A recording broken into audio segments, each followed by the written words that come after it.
Welcome back to Half the Battle. I'm your host, as always, Daniel Levy, your guest co-hosts, Cody Saftik and Nolan Whalen, the Parlay MMA. Today, we're going to talk about UFC Abu Dhabi. Robert Whittaker versus Reinier, DeRitter, and my friends. It's going down this Saturday afternoon for us, night for them, live at the Etihad Arena in Yas Island, Abu Dhabi. We're back in Fight Island. We got a middleweight banger in the main event. Let's not waste any time, gentlemen. Let's get right down to business, because in this main event, we got the former champion Robert Whittaker. He's 26-8, taking on Reinier DeRitter, who's 20-2. Currently, they got it Robert Whittaker minus 140. The comeback on Reinier DeRitter is plus 120. Both men are 34. Reinier DeRitter is 4 inches taller, and he'll also have quite a reach advantage at 78 inches of reach. So, man, one guy is repping Aussie and the other is repping Deutschland. So, man, this is a dope main event. I'm super stoked. Cody Saftik, it's been a long ass time since you've been on the show. Nolan, it's your first time here. So, man, this is exciting times. Cody, what do you think, man? Because look, Robert the Reaper Whittaker, I know you were around during his come up. I remember cashing a plus 215 against Prime Jacare, the plus 110 odds against Uriah Hall, plus 150 against Brad Tavares. Like, man, when this guy was on his come up, like, he was lights out. And the fact that he stuck around at the top for this long, still a top 5 guy. Now he's got the emerging, the 2-division champ over in another organization coming over here, trying to get a title shot off the former champion. What do you think about this main event, Cody? Yeah, I think Robert Whittaker's still got something to give. They're both 34 years old. I would say Whittaker's had a lot more wars, a lot more wear and tear, but this is someone you can't overlook. You're talking about Whittaker and getting him at good value. Just 2 fights back against Iskram Aliskerov. He's only like minus 150. People are writing him off as done, and then you see how he does against these guys that aren't world champions, that aren't Khamzat Chimaev, that aren't Dricus Du Plessis. I think that his striking is a lot better than Reinier DeRitter's. I think that he's a lot sharper, a lot more volume, a lot more technical. DeRitter is the bigger man. Of course, that if he can force up these takedowns and take down Robert Whittaker, he may have some success with the superior grappling, but taking down Whittaker is a lot easier said than done. Again, yes, he has been taken down, and usually when better guys like a Khamzat Chimaev or a Dricus Du Plessis are able to really solidify that position, they're able to open up in the case of Du Plessis with the TKO, in the cases of Chimaev with the rear naked choke. But I mean, anything short of that, he makes you work. At one time, he was able to qualify for the Commonwealth Wrestling team over in Australia. The guy is a good, solid grappler. It's that these big, strong, athletic, fast middleweights are going to give him problems. When I look at DeRitter, he is big, he is strong. I don't think he's fast. He's not all that athletic. He's very lumbering at times. His UFC debut against Jared Mearshart, I mean, it's a pretty close and competitive fight until he puts Mearshart away. Kevin Holland, not a middleweight, also really does struggle with takedown defense and grappling. And then, no doubt about it, it was a surprising win over Bo Nickel, but didn't really, I mean, he's outstriking a guy that probably doesn't have, elite level striking, to say the least. So against Robert Whittaker on paper, it looks easy. Go out there, secure some takedowns. And if you can't take him down, just beat him up standing. That in lies the problem. I think Robert Whittaker is too fast, too sharp, ends up outpointing him. Maybe he can force a late stoppage, but if not, just mind in P's and Q's. You stuff takedowns off Yoel Romero. You can do the same thing here against DeRitter, and just use that superior footwork, use that speed, keep to the outside, keep him moving, keep him guessing, stick that jab in his face, and eventually come up victorious. So I do got Robbie to get the win in the main event. Damn, Cody coming out swinging, planting his flag on the Reaper. You love to see it. Real quick, Murphy said Deutschland is Germany. Yo, my bad.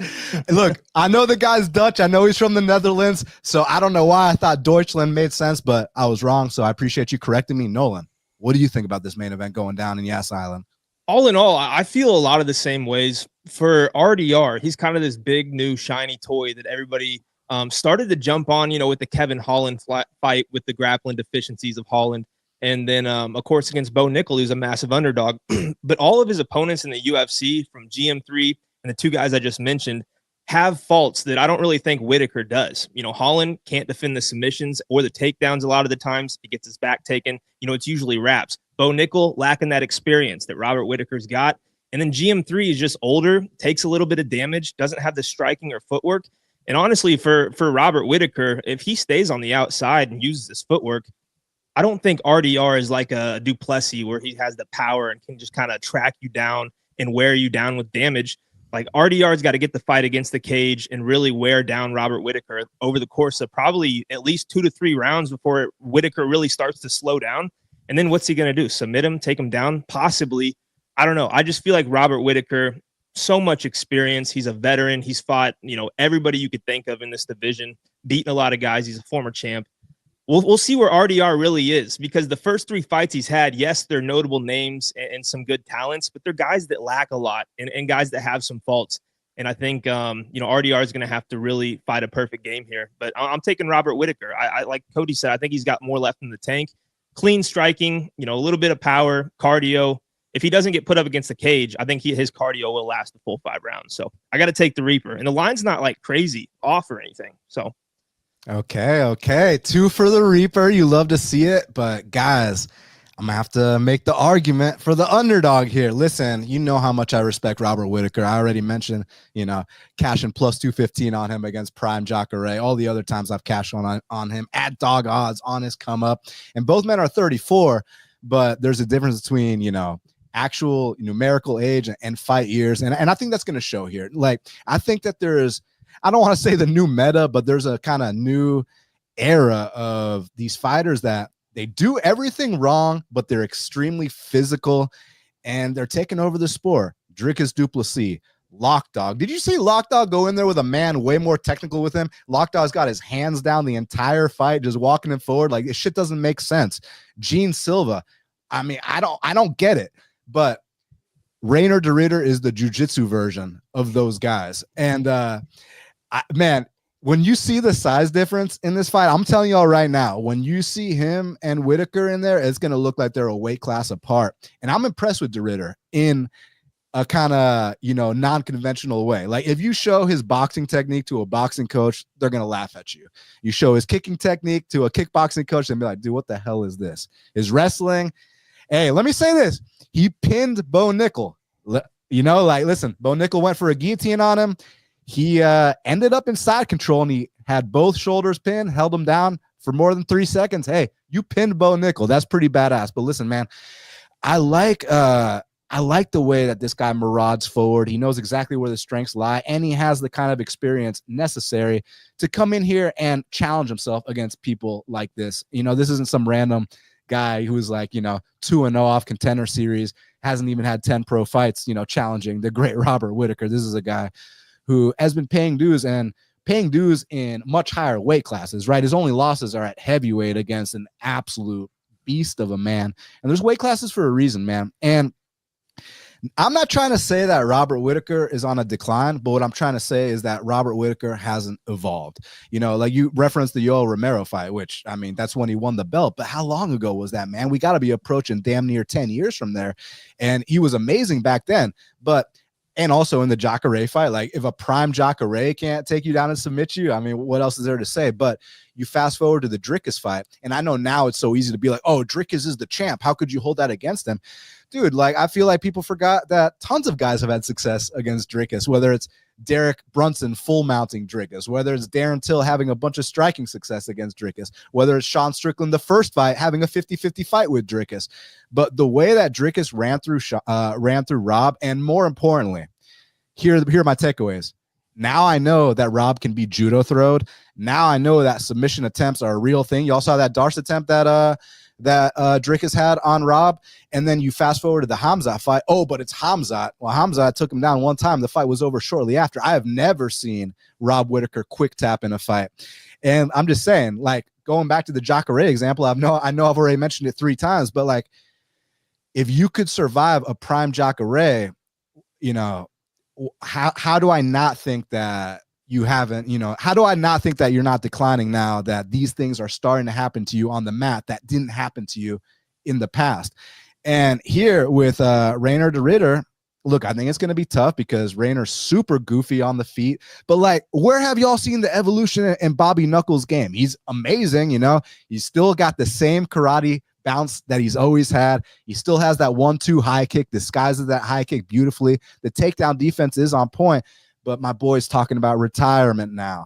I don't know, man. I think that this might be a decent underdog spot. I know smart people like y'all are on Whittaker, and I absolutely respect it, but my gut tells me that this guy is going to be a little bit too physical for him. And like I said, man, it might be awkward. It might be goofy, but it's violent and it's effective. And I think it's going to be very effective Saturday night. And I think he might actually come out here and submit the great Robert Whittaker, Whittaker, as we like to say in Brazil, and secure himself a title shot. So yeah, let's see what happens. But I'm going Reinier de Ridder here to upset the great Robert the Reaper Whittaker. Co-main event of the evening in the bantamweight division.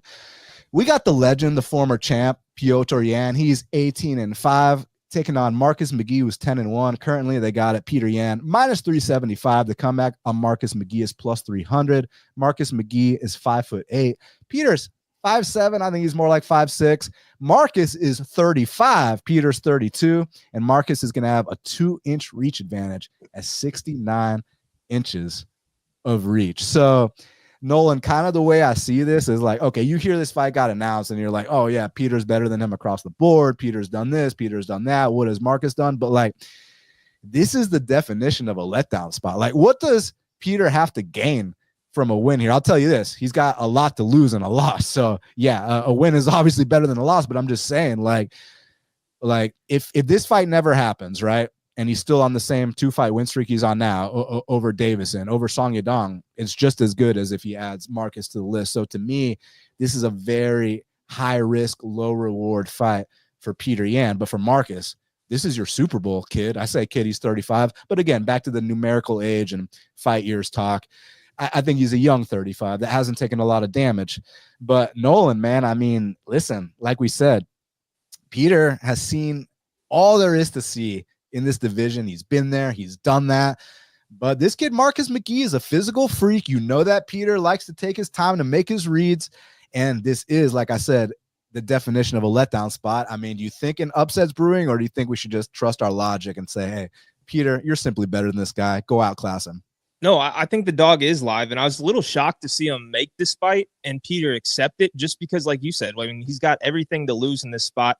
You're going from beating Song Yadong in a close fight, and then, Davis and Figueiredo. And before that, even your losses, you're fighting the champ and Aljamain Sterling. You know, you have that little series between those two, Sean O'Malley, Merab, and now you're dropping down to Marcus McGhee. So you lose this one. I mean, you kind of shoot yourself in the foot of, putting yourself back in that little title situation there. But, from a skill standpoint, I think everybody can agree that Petr Yan has the experience, and his striking is probably a little bit, I don't know about cleaner, but, he's just super talented, and he wins a lot of fight based on that. My problem with Petr Yan in a 3-round fight is that he takes a while to get going, and Marcus McGhee doesn't. Marcus McGhee will come out and start swinging and, really, apply the pressure right off the bat, and he can get ahead of guys, and he's done it so far in the UFC. It is a step up in competition for him, so we'll see how he handles that. And, the one concern from the striking standpoint of Marcus McGhee is just defending those leg kicks, because we saw Jonathan Martinez have him in a bad situation round 3 after McGhee was clearly up on the cards. And, if Petr Yan can get those going, he makes it interesting. But if Petr Yan drops round 1, this becomes more of a 50-50 fight. So, yeah, I mean, if you're going to get a dog at this price, I think Marcus McGhee could be worth taking a little stab at. Yeah, I was on the same boat, really. Marcus McGhee is one of the dogs that jumps at you this week, just because really on price. It's a bantamweight fight. You know that they're usually competitive. This is solid. Marcus McGhee's got solid output. He's got solid power. He's got solid takedown defense. He is listed as 1 inch taller with a 2-inch reach advantage, but I do expect him to be the more physical guy. And just like Mason mentioned, it's like Petr Yan is a slow starter. You can look back at both of his fights with Aljamain Sterling. He loses. Well, the first one he got a knockdown, but up until that, he's getting tripled up on the numbers. The second fight, he loses the first round to Aljamain with the striking. He dropped the first round to Corey Sandhagen with the striking. He tends to take a little bit of while. Same thing with the Song Yadong fight. And then once he gets going, yeah, there's no stopping this guy. He's a freight train. But those are in 5-round fights. This is just a 3-rounder. Marcus McGhee, and Dan touched on this, he's the number 13th ranked contender. He's taking on the number 2 ranked guy in the division. You knock this guy off, there's a title fight right there. And he's very vocal about how 2 years ago, he's $70,000 broke in debt, jumps to the UFC, gets $50,000 performances in his first 3 fights. Now it's like, yeah, now I can train full time. Now I can take care of my family. Now I've got an opportunity to fight the number 2 guy in the world, beat him and get a title fight, make my dreams come true. If you're Petr Yan, you've had a few title fights. Nobody wants to see them run back Merab Dvalishvili versus Petr Yan because of how unbelievably dominant Merab was against him. So he's in no man's land. One guy's taking on the number 2 guy in the world. He has everything to fight for. The other guy's taking the number 13 guy in the world. So do you train as hard as you can? Do you sacrifice? Do you cut? Do you do everything right? Or do you just assume, yeah, this guy's not on my level. I'm going to walk right through him. I like what I see out of McGhee. I like that he throws power from both sides. I like that he sets up. Yes, Martinez did chew up that lead leg of his, and by the third round, he's kind of hobbling around on it. But that's a 3-round fight. He gets bailed out by the last horn. This is the same thing. It's a 3-round fight. I wouldn't say that. I mean, Martinez is a leg kick specialist. Jan throws a lot of leg kicks, but I don't know that he sits down on them as much. So no doubt they're going to hurt McGhee, but I don't think it causes enough damage to by the third round, this guy's hobbling over. It's just going to be a case of too little, too late. If you are betting Petr Yan, I think you bet him after the first round. He's a slow starter, maybe gives up the first round. All of a sudden, you may be able to get him for minus 150, minus 160. But to bet him minus 385 right now, yesterday was minus 410 on some books. I just feel like for a close bantamweight striker versus striker fight, probably not a spot that I'd really want to go in. So dogger pass for me. Therefore, I took the dog, Marcus McGhee. I agree with you guys in the sense that it is dog or pass just based off the odds. I mean, the odds are the most important thing if you're a gambling man. But, man, I still, even though I think this first round is going to be rough, like Petr might get thrown around a little bit. Like the physicality difference here is huge. But you know what else is huge? The difference in boxing technique, the difference in experience, and the difference in dues paid. Now, don't get me wrong. Petr gets touched up a lot early in fights. So, I mean, would y'all be surprised if, Petr got dropped and maybe, an early stoppage, a controversial stoppage? Like, dude, I've been watching the sport so long. I've seen all kinds of crazy shit. I've seen all my favorite fighters lose. So just saying that wouldn't surprise me. But that being said, I really think that Petr will make his reads, and I think he'll make them early in a round 2. And then I think he's going to outclass this guy. I just think the levels in technique are night and day, and the physicality will get Marcus far, but I think it'll only get him far in that first round. And you mentioned the Martinez fight, which I'm glad you did. Martinez, an unbelievable leg kick specialist, but you know what Martinez doesn't have? He don't got hands, let alone hands like Petr Yan, man. And I think Petr Yan's going to make the adjustments around sooner than Martinez did. And whether it's a 29-28 or possibly Petr Yan really breaking this man down, because I felt like in that third round against Martinez, like Martinez isn't really known for like his sense of urgency. He kind of just likes to kick you, chill. If you walk into a step through knee like a couple of guys did, so be it. But he doesn't push the issue that much, whereas Petr might not push the issue in round 1, but Petr sure as hell pushes that issue in round 3. And I think he's going to push the issue to the point where it might not actually be the 29-28 people think. I think it might actually be a third round TKO for the former champion, Petr Yan. So I'm actually going to come out here and pick the favorite. But yeah, at these odds, it's probably dog or pass. Yeah, man, I thought all the same things when he fought Sean O'Malley. He's got better boxing. He's got way more experience. He's more physical than Sean O'Malley. And he had to rely on taking him down 6 times because he couldn't stand with him. So Marcus McGhee, I can't say, oh, he's got a 100% takedown defense in the UFC, which he does. But who's tried to take him down? Journey Newson 6 times. JP Buys once. I hear you. There's a difference between those guys and what he's facing here. But I mean, Marcus McGhee is a full-time training partner of Sean O'Malley at the MMA lab. So they'll have at least some side of insight, some side of approach to him. And of course, with John Crouch in his corner, they'll have an excellent game plan. Expect him to mix in some grappling, expect him to use some of that physicality, and expect him to use some striking. I just think it's closer than a minus 400 would suggest. So for those reasons on, but listen, good fight. I think we're all pumped up about it from an entertainment standpoint, and may the best man win. No, for sure. But speaking of grappling, don't be surprised if Petr mixes in some takedowns. Like, yo, that double he hit on Song Yadong, the setup of that was just so nasty. And sometimes when he starts going to those outside trips, like, that first Aljo fight when he hit him with like 7 of them, like, Aljo was quit by that point. He quit on himself and was like, I'm getting tossed around here. Yeah. And then he physically quit and got a DQ. But I hear you. The 7 takedowns on Aljo in the first fight, especially that they're all foot sweeps. Every single one's a foot sweep. Petr Yan, super tough guy. But yeah, I listen. I think it's a fight that is flying under Petr Yan's got all the hype. He's a former title challenger. He's fought all the best guys. And who's Marcus McGhee? He's 35. He looks like he's 75 when you see pictures of him. And he was managing a weed store like 2 years ago. And now he's fighting Petr Yan in the UFC. Like, it seems pretty crazy, but I just feel like it'll be a lot closer and more competitive than the number would suggest. Well, shit, Marcus, if your store wants to sponsor half the battle, let me know. Now, next up in the middleweight division, we got a matchup between Shara Magomedov, Shara Bullet. He's 15-1, taking on Marc Andre Barriault, who is 17-9, repping Canada. Currently, they got it Shara minus 650. The comeback on Marc Andre Barriault is plus 475.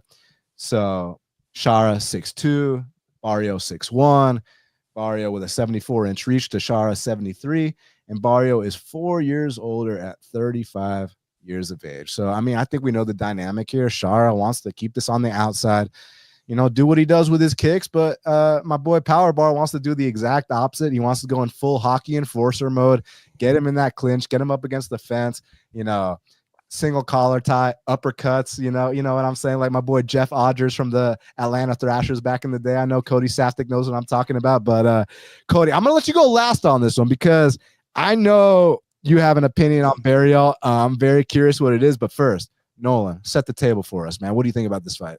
Yeah, I'll be honest on Marc-Andre Barriault. I think against Bruno Silva was the only time I've ever felt comfortable backing the guy. I don't know what it was. I was super confident in that one. I just think his best days are probably a little bit behind him. He's taken some damage.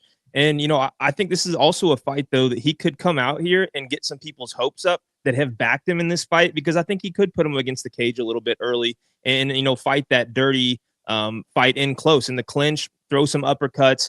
But, at some point, I just feel like he's going to start eating shots. And, Shara Bullet hasn't shown, I guess, insane power. He has crafty strikes like the double spinning back fist he knocked out Armin Petrosian with, stuff like that. I just don't know if Marc-Andre Barriault is fast enough with his head movement to not get caught by big shots like that. And, I'm not super confident in his durability anymore. Other than that, man, you look at the UFC's point of view in this fight. This is Abu Dhabi. Shara is a big celebrity over there. He needs a win after taking his first loss in the organization against MVP. This is a totally different style of fight, one that lines up with him a lot better than a MVP would. I just think at some point, Marc-Andre is going to be a little bit of a sitting duck. Shara is going to get the striking going, probably knock him out somewhere in that second to third round range. That's what I'm going with. Cody, I said I'd make you go last. I'm lying. You're going next. What do you think, man? I got the same thing. I think the UFC knows exactly what they're doing. He is a big star in Abu Dhabi. He can't really fight in North America because he has one eye. So for the most part is that they keep him in that market. And yeah, he's a celebrity over there. The guy makes a bunch of money. He just lost his first fight. They're looking to build him back on this Abu Dhabi card. Pretty clear as day. When you look at his last fight, it's the worst fight possible that he could possibly take it. And I say that because he has one eye. There's an entire depth perception that isn't there. There's a field of vision that isn't there. You have a massive blind spot, and you're taking on Michael Venom Page, who's similar to a Wonderboy Thompson or similar to a Raymond Daniels. It's like they're fleet-footed karate guys that know how to tack on angles and move to that blind spot over and over again. So he would have never even seen half those punches coming, and by the time he does and he tries to react, Michael Venom Page is gone again. Now they've said, okay, we're sorry about that. We're going to go ahead and give you a guy that may as well be made of Braille, because even a blind man can find out where he's at directly in front of you. He's not going anywhere. He's not a defensive gem. He's going to be standing directly in your line of sight. He's not going to angle off. He's not going to create some separation. He's not going to fight you from distance. He's just going to basically try to crash the pocket. Just like Dan Levy said, this guy's like, you can't call him a Randy Couture or a Matt Lindland, but single collar tie, uppercuts, dirty boxing, that is very much the game that he's trying to put on. At one point, Powerbar was a super durable guy. He's fought at 205. He's fought at 185. Pretty solid. Taking some good punches. Been in some good wars. Having Chidi and Jaquani knock him out in less than 20 seconds. Having Dustin Stolfus knock him out with a nasty counter right hand. This guy is a defensive vulnerability. And I feel with Shara Magomedov, you go back to the Armin Petrosian fight, a double spinning back fist. Armin Petrosian took a Gregory Rodriguez head kick flush to the face, shattered his nose, but he took it. He took it and he ended up winning that fight. A double spinning back fist was the old adage of, the one that you don't see coming. Well, you maybe saw the first one coming. You didn't see that second spinning back fist. I don't think I've seen that technique used a whole lot. Point being is that Shara Magomedov has a high volume game. He's got nasty elbows in the inside. He's got, crazy techniques like a double spinning back fist. He's just a lot more versatile. I feel like the UFC knows they want to build this guy back up. At 35, Barriault is just serviceable. That's it. Never going to crash into your top 15, never going to be marketable enough to sell pay-per-views. They try sticking him on main cards when they come to Canada, but you can't give him a top 15 guy or he's going to be made to look like a fool in front of his home crowd. So what do you do with the guy? Well, you send him to places like Abu Dhabi to fluff up the local draw, which is Shara Magomedov. I think this is a tailor-made matchup for him, and I do think, just like Mason mentioned, I think he probably knocks him out tail end of the second round or into the third. Yeah. Listen, man, shout out to MAV, man. I'm a big fan of his. I love his style. If I needed someone to back me up in a bar brawl, which I plan to never get in one, but if I were to, I'll definitely be hitting up my boy and trying to get that passport taken care of so he can come through and back me up. But here, I definitely agree with y'all that the speed difference and the technique difference and just the fact that there's not much of a takedown threat here is what's gonna, lead Shara to either outpointing this man or knocking him out. So I agree with y'all there. And real quick, shout out to Dravi in the chat. He said sick graphics background, Dan. Hey, shout out the GOAT Meticulous, man. Like, not only do the tail of the tapes look sick, but yo, look at this picture quality that we stepped up.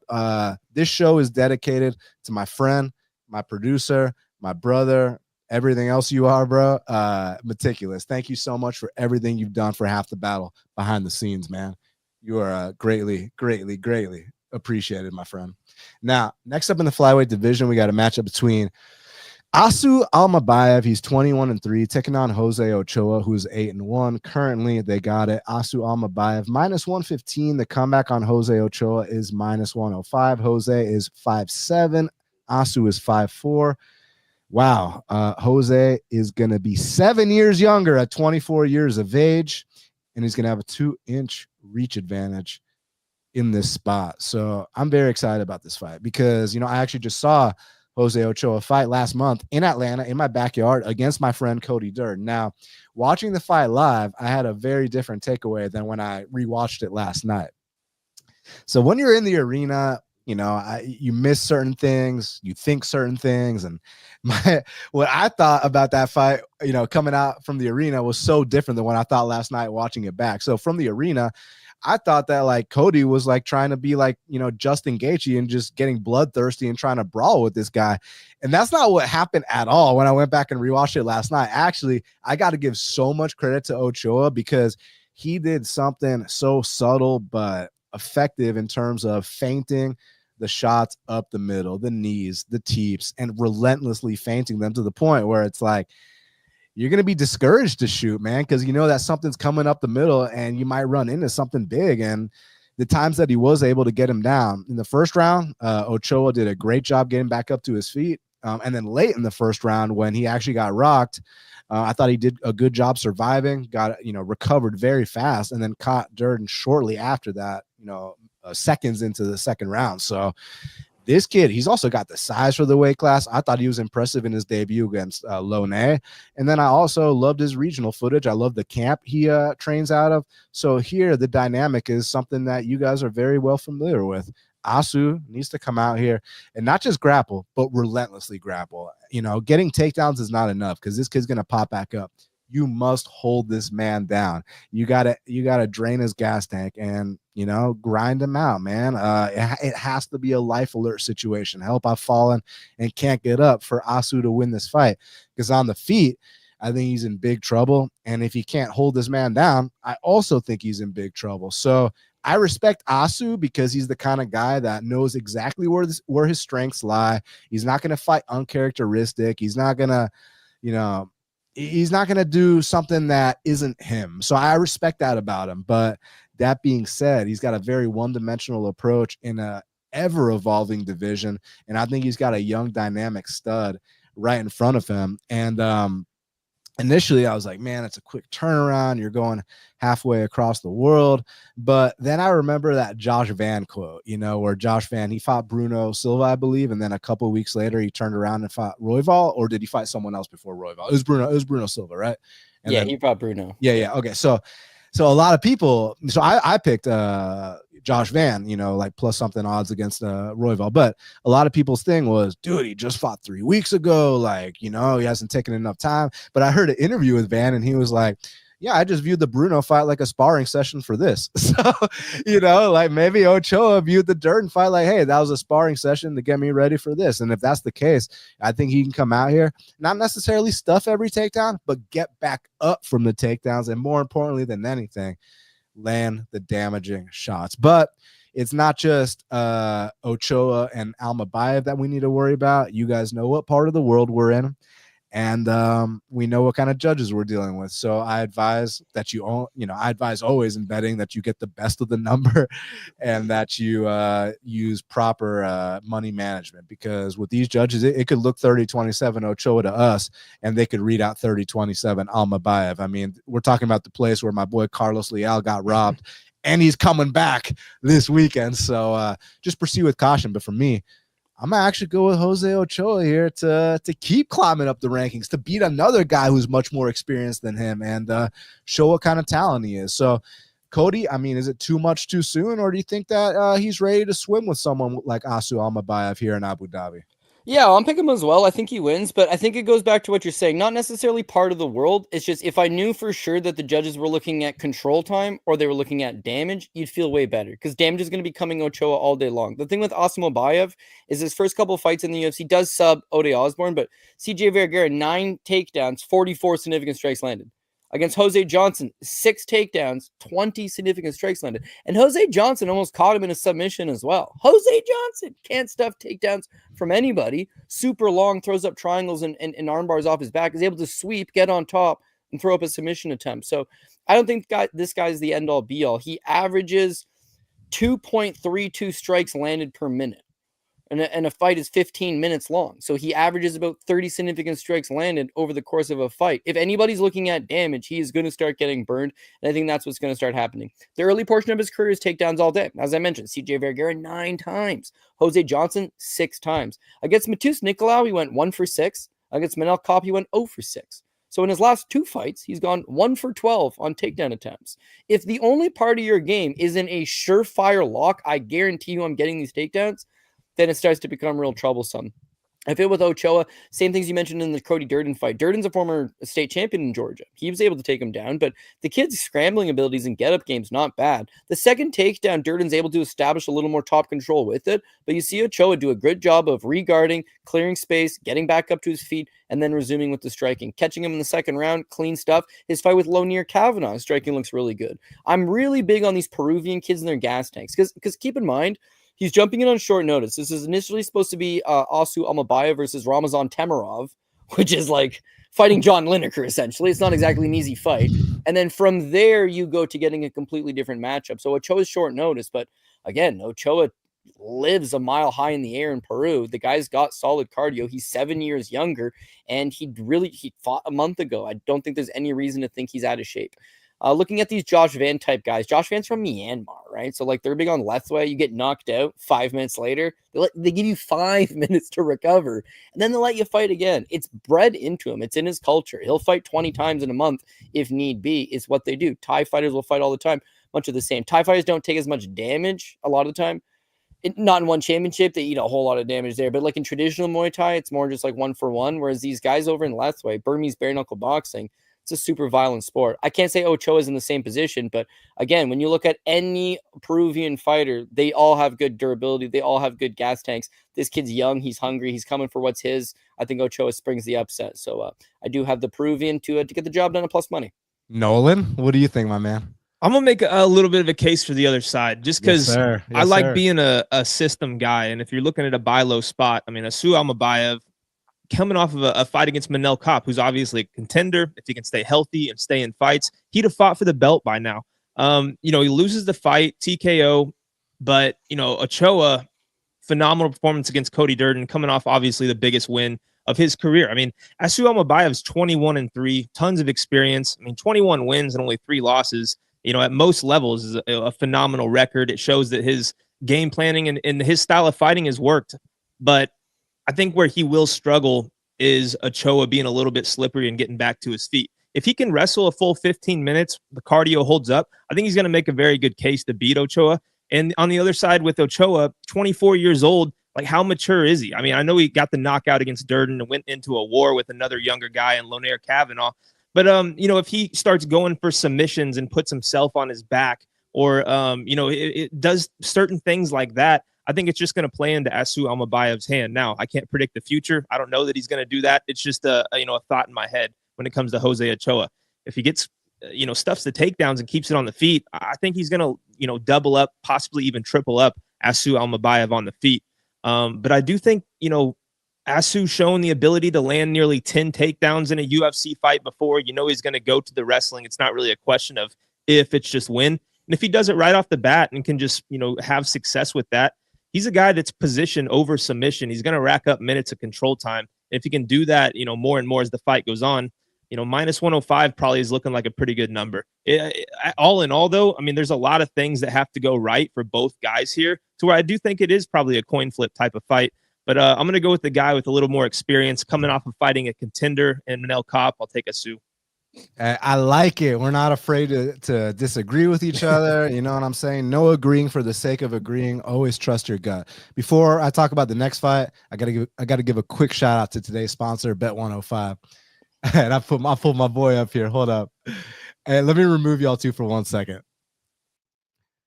So, my friends, this weekend, if you're looking to get some action down at UFC Abu Dhabi, hit up my friends at bet105.ag. They don't play any games, no KYC. They're crypto only.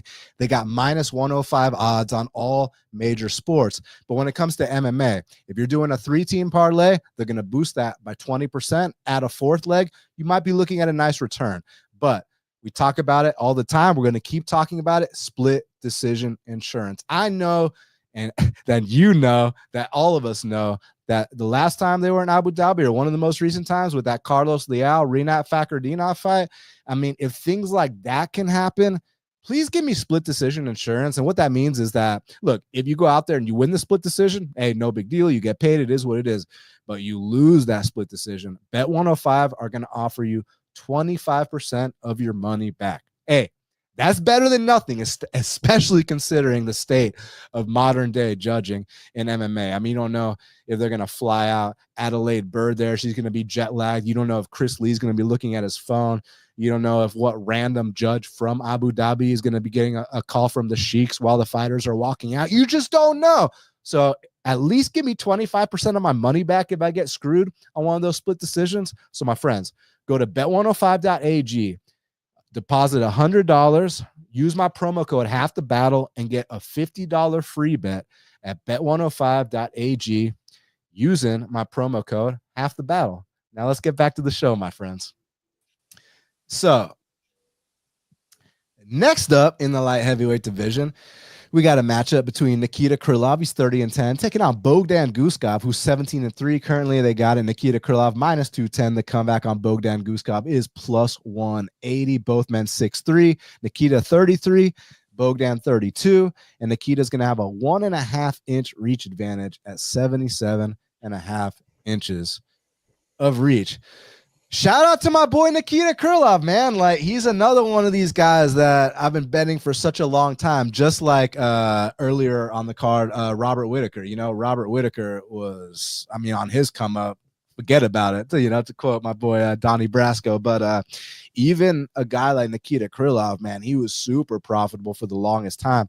But I do have an issue with the price. I do have an issue with him coming off a devastating knockout loss. But at the same time, look, I like this kid Bogdan, and I like how opportunistic he is, but I feel like there's a lot of big holes in his game. Like, for example, he gets his back taken every single fight.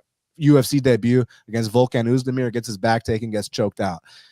First round against Ryan Spann, gets his back taken. Hey, shout out to you surviving that. First round against Billy Elekana, he got his back taken in that first round too. And yeah, man, so I'm just saying, those guys are doing it. I'm confident that. Let's play a little bit of MMA trivia. Let me pull something up real quick.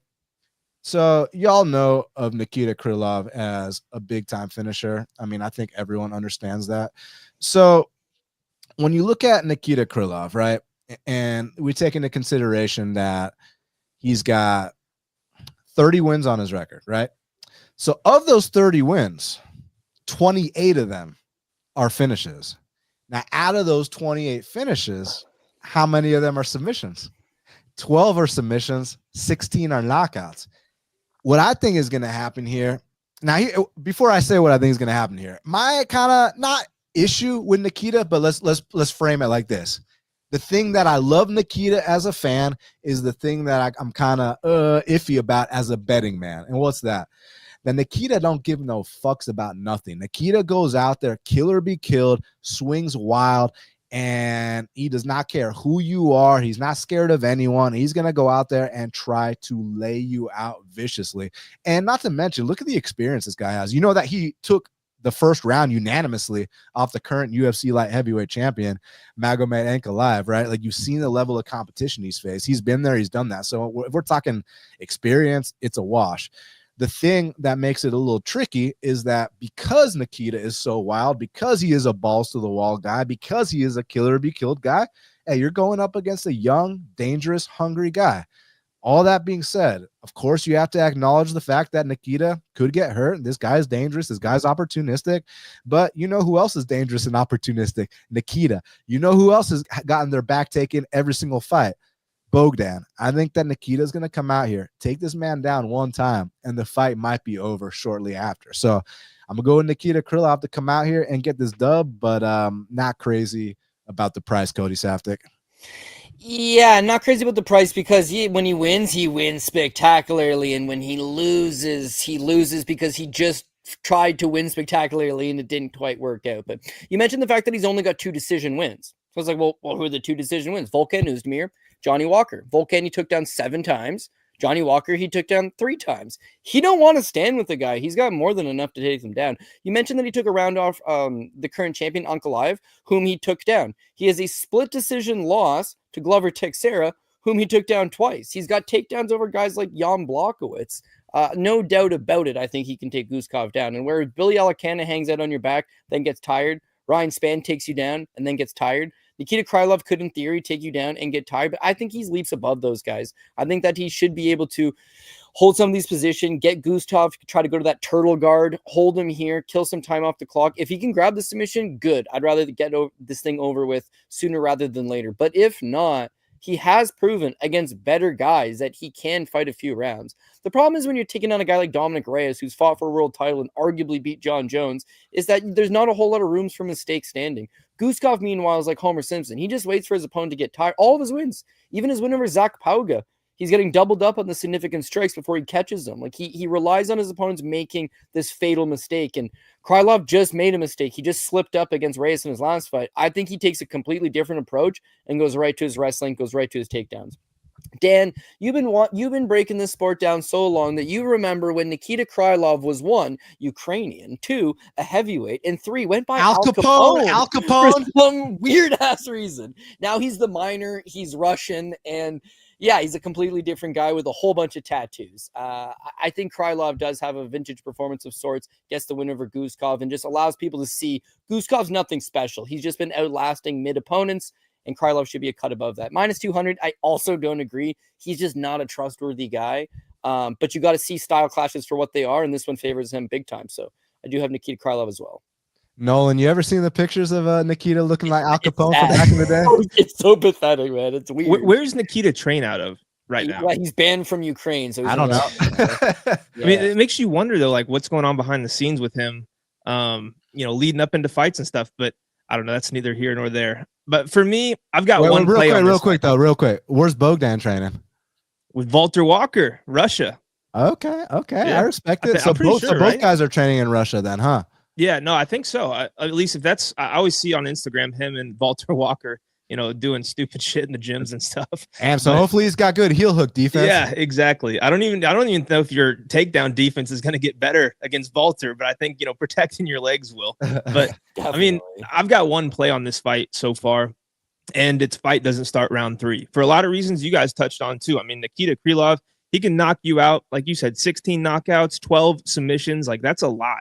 And if Guskov's getting submitted by Volkan Oezdemir, what's going to happen if Nikita Krylov gets on the back? I mean, I think it's going to be a pretty short night if that happens. But at the same time, like I don't blame people for betting Guskov here at plus 160, plus 165, because that's a decent size underdog who's going to be live to finish the fight at any moment. And I mean, that's kind of what I usually look at when I'm looking for underdogs. Okay, does he have to win a decision? Oh, he can find the knockout with one big shot at any point in this fight. It's usually a click for me. I'm a little hesitant just because, I think his striking defense has a little bit to be desired here as well. But, if he can come out here and just hurt Krylov, he showed against Elekana, even though Elekana is not a great fighter, he showed, good striking technique with going to the body a few times and then throwing a knee right after. and just kind of stayed on him until the submission fell right into his hands. I think Guskov is a guy who could be getting a little bit better. This is quite a step up in competition. I mean, I don't know. You're going from Billy Elekana to Nikita Krylov. That's quite the jump. But at the end of the day, I think Krylov wins this fight more often than not. If these guys fought 10 times, I think Krylov gets him. But, a couple of those fights in there, I think Krylov's chin's going to be tested a little bit too. So it's going to be a fun one. So real quick, what odds were you talking on that doesn't start round 3? I got it at -165. Right now, the under, I can. Damn, that's it?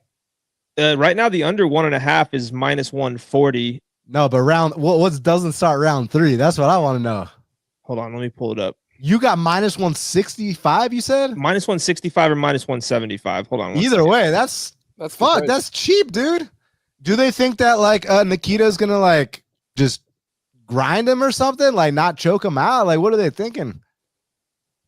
Yeah, I don't mind that. Nikita by decision's like +600. And it's like, yeah, I've seen him do it to Volkan. I think he'll do the same thing here. But Volkan is leaps and bounds better than Guskov. Volkan fought DC for a damn belt, Yeah, Krylov's whole resume, really. I mean, when you think about it, Dominic Reyes fought for a belt. Volkan fought for the belt. Gustafsson fought for the belt. Ankalaev currently has the belt. Glover used to have the belt. Jan used to have the belt. Emmanuel Newton used to have the belt in Bellator. But you know what I'm saying? It's like this guy's actually got it. Remember when Emmanuel Newton was like spinning, knocking dudes out back in the day? Dude, knocking out King Mo with a spinning back fist. I rate that. That's legit. But yeah, he fights like he's in a mosh pit. Like he just windmills all around. It's like it's hard to figure out what he's about to do next. Boy, hardcore kid, Emmanuel Newton. I mixed these two up. Buday and Buchecha was -160, doesn't start round 3. This fight is -195 to not start round 3. It's still better than I would have expected. The under at -140, I think things can happen leading up to the second round. But I really don't see it go past the second round in this fight at all. I think somebody could gas, probably Guskov. But I really think we're looking at round 1. Guskov's got to catch him. But the first time he gets taken down, I think Krylov could lock in a sub. So either way, I think somebody's getting finished. Don't really see these two guys lasting that long. But yeah, that's what I'm going with. My man. Next up in the bantamweight division, we got a matchup between Bryce Mitchell. He's 17-3, taking on Saeed Nurmagomedov, who is 18-4. Currently, they got it Bryce Mitchell -140. The comeback on Saeed Nurmagomedov is +120. So obviously, y'all know Bryce is making the drop to 35s. He's 3 years younger at 30. He's 2 inches taller at 5'10", and both men are going to have a 70-inch reach in this spot. So, possibly the right move for Bryce Mitchell. I mean, I know he needs to make a change after what's been going down. Now, I have my opinions about how he's looked. I mean, now it's easy to be like, oh, but it was just Josh Emmett. Oh, it was just Gene Silva. Oh, that's not how I view it. The way I view it is like this. I'll say, oh, it was just Topuria. No big deal. It was just Topuria, whatever. But after Topuria, what happened? The Josh Emmett fight, listen, that's the kind of knockout that I don't care who you are, you're not going to come back the same from that. And what's my proof? I mean, what happened his very next fight? And when I say very next fight, I'm not talking about, a guy jumping guard on him and no punches being involved. When I'm questioning a guy's chin, punches have to be thrown. And, Crone Gracie, like he was jumping guard, and had there not been that third round slam, it would have been one of the worst fights in the history of the sport. So thanks, Kron, for jumping guard at that opportune time for Bryce to slam you. Because up until then, I mean, I have zero plans of ever watching that fight again. So my questions weren't answered. How's his chin going to come back after the Emmett fight? But boy, did my questions get answered against Gene Silva, because I mean, Gene Silva was dropping him all over the place, and Gene Silva wasn't even like locked in. Gene Silva was playing games. Gene Silva backs himself into the fence, points down to his leg like, come on, shoot on me, and he's just like playing around the whole time, like joking, drops him, joking, ninja chokes him, like literally treated him like a kid. So man, I wasn't going to give my breakdown. I was going to go last, but fuck it. I'm going to give my breakdown right now. Listen, guys. Saeed Nurmagomedov, for all his issues, which you know what they are, he goes balls to the wall. Everything he throws is 100% with the spins, with the, high risk moves, like those ninja chokes and the spins. That's what he does. It's going to gas you out. That's just the bottom line. So anytime that Saeed has been past round 1, stuff has gotten sketchy. But let me say something, man. That last fight he had against Lockdog, which was, one of the best fights of the year so far and the fight of the night, then he was coming off a 2-year layoff, man. And Lockdog pushes an absolute insane pace. Mix that in with his physicality. I can understand why not just, Saeed gassed out, but why, Kyler or any of these other Ricky Simone, who's known for having good cardio. I understand why these guys are fading against Lockdog. Lockdog, like we were talking about with Drickus, with Gene, with Lockdog, with RDR, like it's awkward as fuck, but they're so physical, they're so dominant, they're so effective, and they're so violent. So it kind of made sense to me what happened there. I don't think that Bryce pushes the pace that Lockdog does. And in addition to that, I don't think he brings the danger factor that Lockdog does at all. And the most important thing here, you're going up against the best ninja choke guy in the entire bantamweight division. And in that last fight, yeah, you got ninja choked, but there were many times throughout the fight where you almost got ninja choked. Like on your entries, his head placement better be on point, because I can tell you this right here, right now, if that head is not properly aligned, that neck will get snatched out. And here's my prediction, guys. I mean, listen, Gene Silva choked this guy out of the featherweight division. And I think Saturday night, live in Abu Dhabi at Yas Island at the Etihad Arena, Saeed Nurmagomedov is going to choke Bryce Mitchell out the UFC. So, bon voyage, sayonara, hasta luego. I got Saeed Nurmagomedov to come out here and strangle this man viciously and get a performance of the night bonus. Who's got a more passionate take? Who wants to go next? Yeah, well, listen, I'm taking Bryce Mitchell, so I'll jump in here. I think the move to 135 makes a whole lot of sense. If you follow anything from Bryce on social media, he's quite literally the definition of an independent fighter. He has no gym. He has a garage on his farm in Arkansas where he has a few buddies, most notably Luis Pena drops in once a week. Maybe TJ Brown might drop in once a week. Hey, did you just reference my boy, Violent Bob Ross? Violent Bob Ross, my guy. Yeah, I hung out with him in Tennessee. His life is not going so well. I know, but hey, real quick, before you go on. So when he fought Matt Wyman, like I know the odds were like stupid, but like he treated him like they were stupid. Dude, I cashed big. I even bought his shirt back then. This is before I knew any of the other stuff. So he's got like the Violent Bob Ross shirt where he's like smoking a joint. Dude, yeah. And he's got a samurai sword. Keep going. Yeah, well, I don't know. This is a completely irrelevant story, but he had missed weight at the show I was at, so we had to get out the towel for him, and he's got a giant hammer of a piece on him for sure. So Violent Bob Ross, whether his life's not going that good sometimes, he's always got that he'll help him sleep at night. Jumping back here, it's like, I would say that he's been super self-trained. Like AJ Cunningham's his top training partner. He has nobody holding mitts for him. He has no striking coach. He has no head coach. He has no jiu-jitsu coach. He used to go and train with the University of Arkansas wrestling team. Does not do that anymore. He's basically just like a lost man. And so he's fighting guys like Ilia Topuria and Gene Silva and getting by with going to Vegas for 2 weeks before the fight and rolling around in Extreme Couture. He hardly cuts weight. And yet he still had some good success. The guy was really sick when he fought Topuria. He managed a takedown. His fight with Edson Barboza, he dropped Edson Barboza with a right hand. And outside of that, showed that wrestling, showed that physicality. At 145, no doubt, he's been phased out. Just not good anymore. At 135, forced to take it seriously. How seriously has he taken it? He's been in Abu Dhabi for like a month in the lead up to this fight, trying to just get in as much quality work as he can, cutting weight for a change, using the UFC PI to get his body fat down so that it's a good cut for him. And then I look at this fight against Saeed Nurmagomedov. It's like, listen, this guy's tired of getting punched in the face.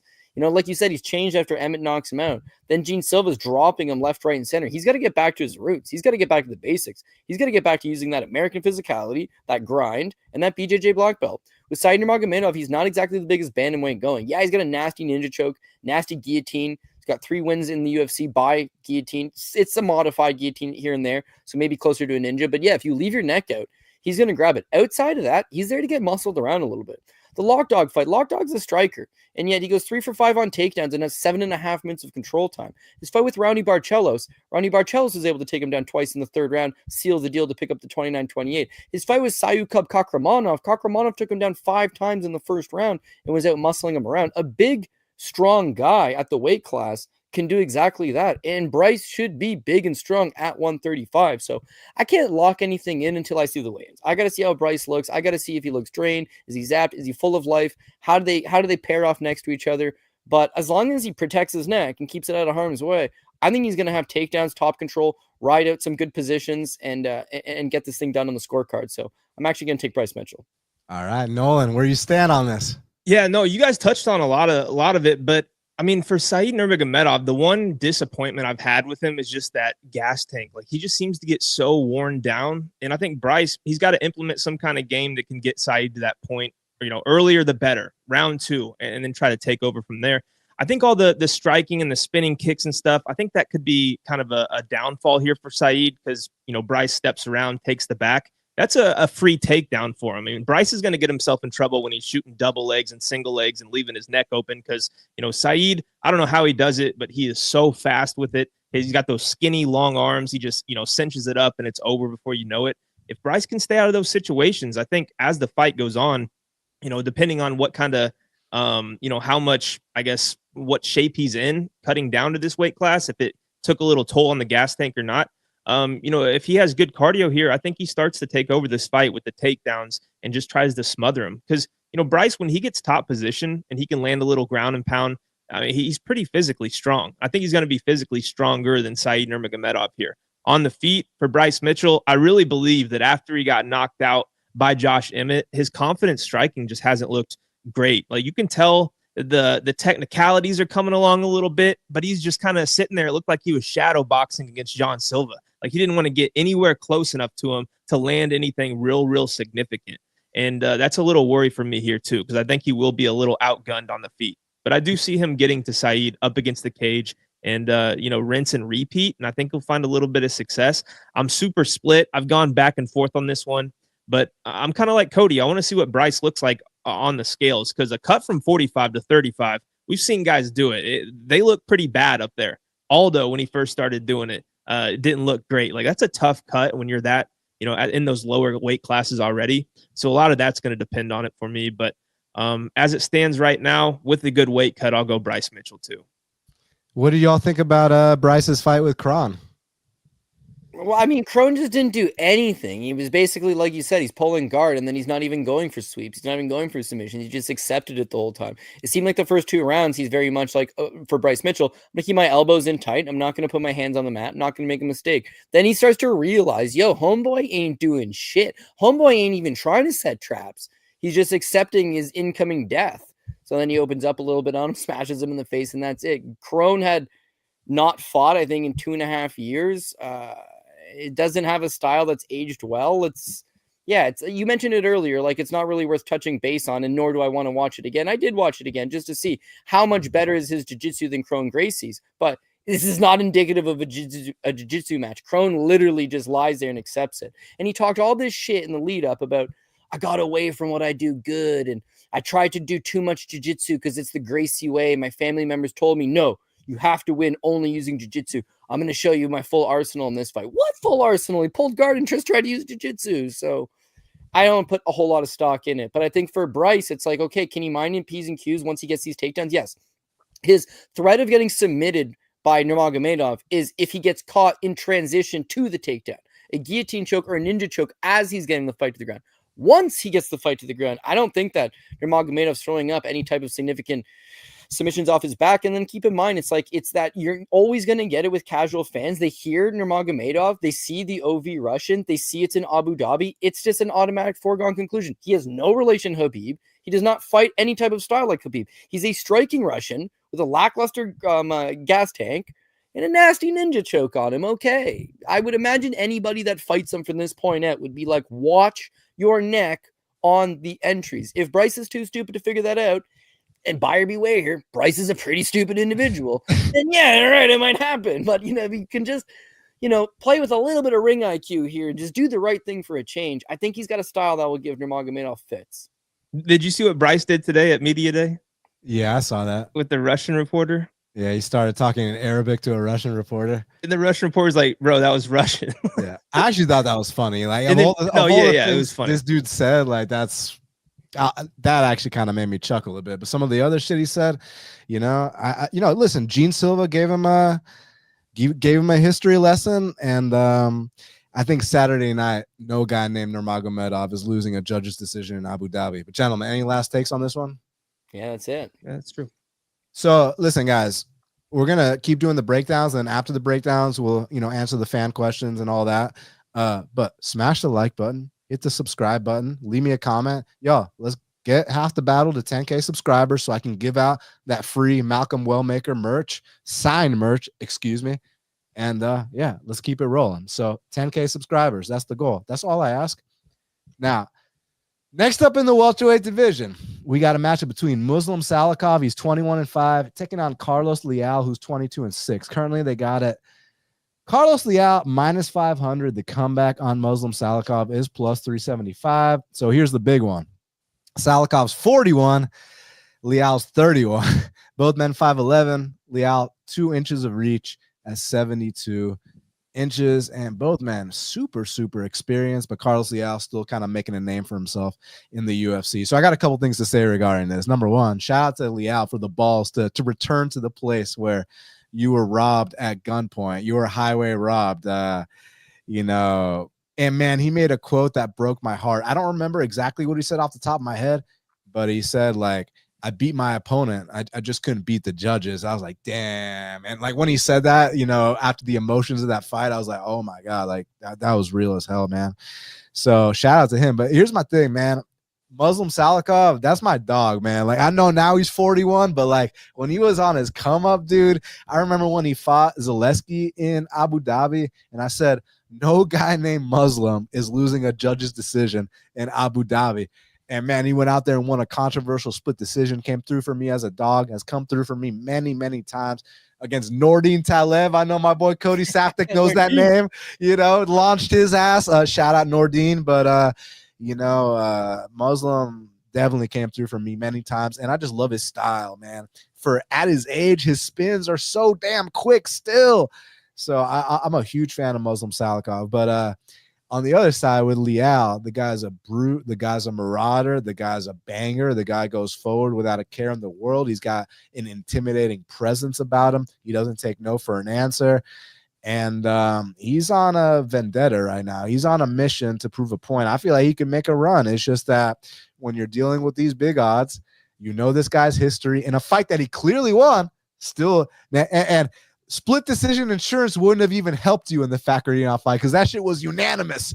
And I might be wrong on this, but did one judge even have it 30-27 for Fakhretdinov? Oh, yeah. I might be off about that. No, you're right. No, you're correct. Oh my God, man. Like, okay, so like when that's the case, it's like, listen, I think he's gonna win 10 years younger. He's got the momentum. My boy Muslim's kind of slowed down a bit, but like I've seen him clearly win fights and then lose them. So yeah, at minus 500, I just gotta, proceed with caution. But that being said, I gotta go with Leal here to right the wrong. I feel like, he's on a mission. He's got tunnel vision. He knows he wants to get this one back. I know he's not fighting Renat, but I'm just saying he wants to get one back in Abu Dhabi. So Nolan, I think he's gonna come out here and do the thing. But when I break it down, it's like Muslim's going to need that space to get off on those spins, which, like I said, to this day, to quote Deontay Wilder, are still fast as hell, man. But up close, I think it's going to be all Carlos Leal.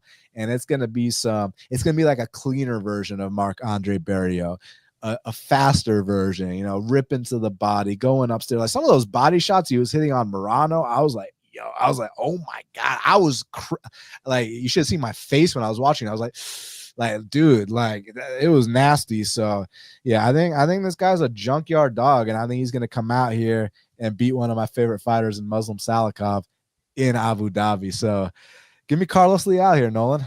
Yeah, no, I like it. And to talk about Morano, people, he's definitely had a decline, but he's fought a lot of people. And if you look at his record recently, I mean, D-Rod split decision, Nico Price decision, Court McGhee, like no, even Buckley, like.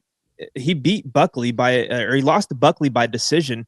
A lot of people have trouble putting Morano out of there, especially early. And Carlos Leal came in guns blazing and got it done right away. And, even when Alex was throwing those shots to the head, it wasn't phasing Carlos Leal at all. I think he is super game Like you said, I think he's still trying to make his name in the UFC, especially what happened with Rinat Fakhretdinov in this very place. And I don't think he's coming back to Abu Dhabi to risk going to the scorecards again. I think he's doing everything in his power to finish this fight and leave no questions whatsoever. I think Salikhov's a guy he can do that against. Of course, he's got to look out for the kicks. And, Salikhov is super slick and crafty, even at 41 years old. Like, he'll catch you off guard with some stuff that you don't even see coming. But again, I don't think Leal is getting knocked out, man. I think this guy could be, a good fighter in the UFC. Is he going to make a run to the top 10? It's up in the air. Nobody really knows right now. But I do think he's got motivation behind him. I think on the feet where this fight is going to take place, just going to take one time to really crack him. And if he gets him up against the cage and doesn't really let Muslim circle the outside and he's kind of stuck there, he's going to tee off until the ref stops the fight. So yeah, I'm going Carlos Leal. I think he wins by knockout. And kind of like you said, he's got to get one back in Abu Dhabi. Cody? Yeah. I think Carlos Leal gets the job done. A couple years ago when he was fighting for PFL, he didn't really look like he was anything special, truth be told. But since then, you know why, right? Well, he's figured out his strength and conditioning program. He started harvesting the Garden of Life fruits and vegetables. Yeah, well, that's what my theory would be, because he's got a lot of back knee for a 31-year-old man. Just absolutely popping. And I'm going to agree with both points in that the Rinat Fakhretdinov fight, he gets robbed on the scorecards. And so he goes back to the drawing board and says, I'm not going to let that happen no more. I'm going to absolutely kill my next opponent in the first round. And he does that against Morono.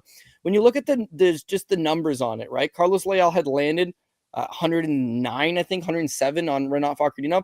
The fight against Alex Morono, he lands 79 significant strikes in 4 minutes and 16 seconds of action. When you look at Muslim Salikhov's had 12 fights in the UFC.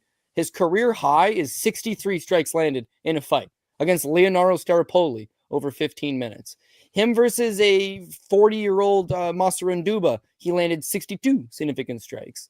He's a low-volume guy. He averages 3 strikes landed per minute. It's just not enough. Yeah, there's a big spin. Yeah, there's one big powerful technique. But if he doesn't cold cock you, knock you out with that one big shot, he's prone to getting outworked. The last number of years, maybe as he starts to get into those 40s, I really got to go back to the fight versus Nicholas Dalby. He won the first round against Nicholas Dalby, looked pretty good. The more Dalby pressures him, the more Dalby just tries to fight him in the pocket in front of him, doesn't give him time to space, causes him to fight off his back foot. He gasses and he gasses fast. And this is a couple years ago. Randy Brown was able to knock him out. Jingliang Li was able to knock him out. I think Carlos Leal could outwork him and beat him with superior volume.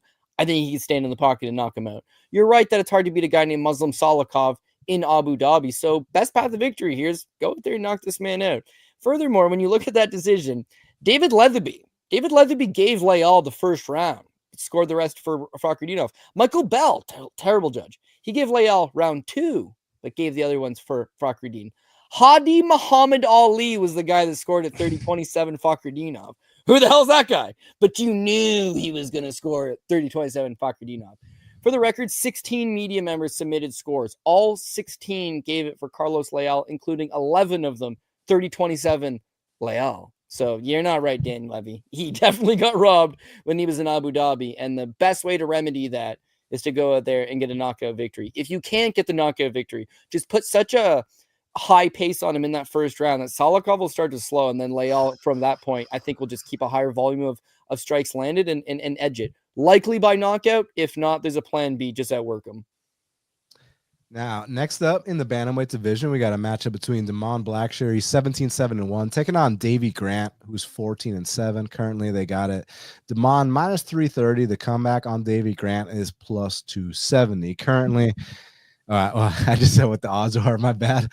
Damon's got a 3-inch reach advantage at 72 inches of reach. He's 2 inches taller at 5'10", and he's 9 years younger at 30 years of age. Now, let me ask y'all gentlemen something. Are y'all taking the guy that beat Chito Vera and Rafael Assunção, or are y'all taking the guy that lost to Chris Moutinho? No, but in all seriousness, bro, Damon Blackshear's come a long ass way since he lost to Moutinho on the regional scene.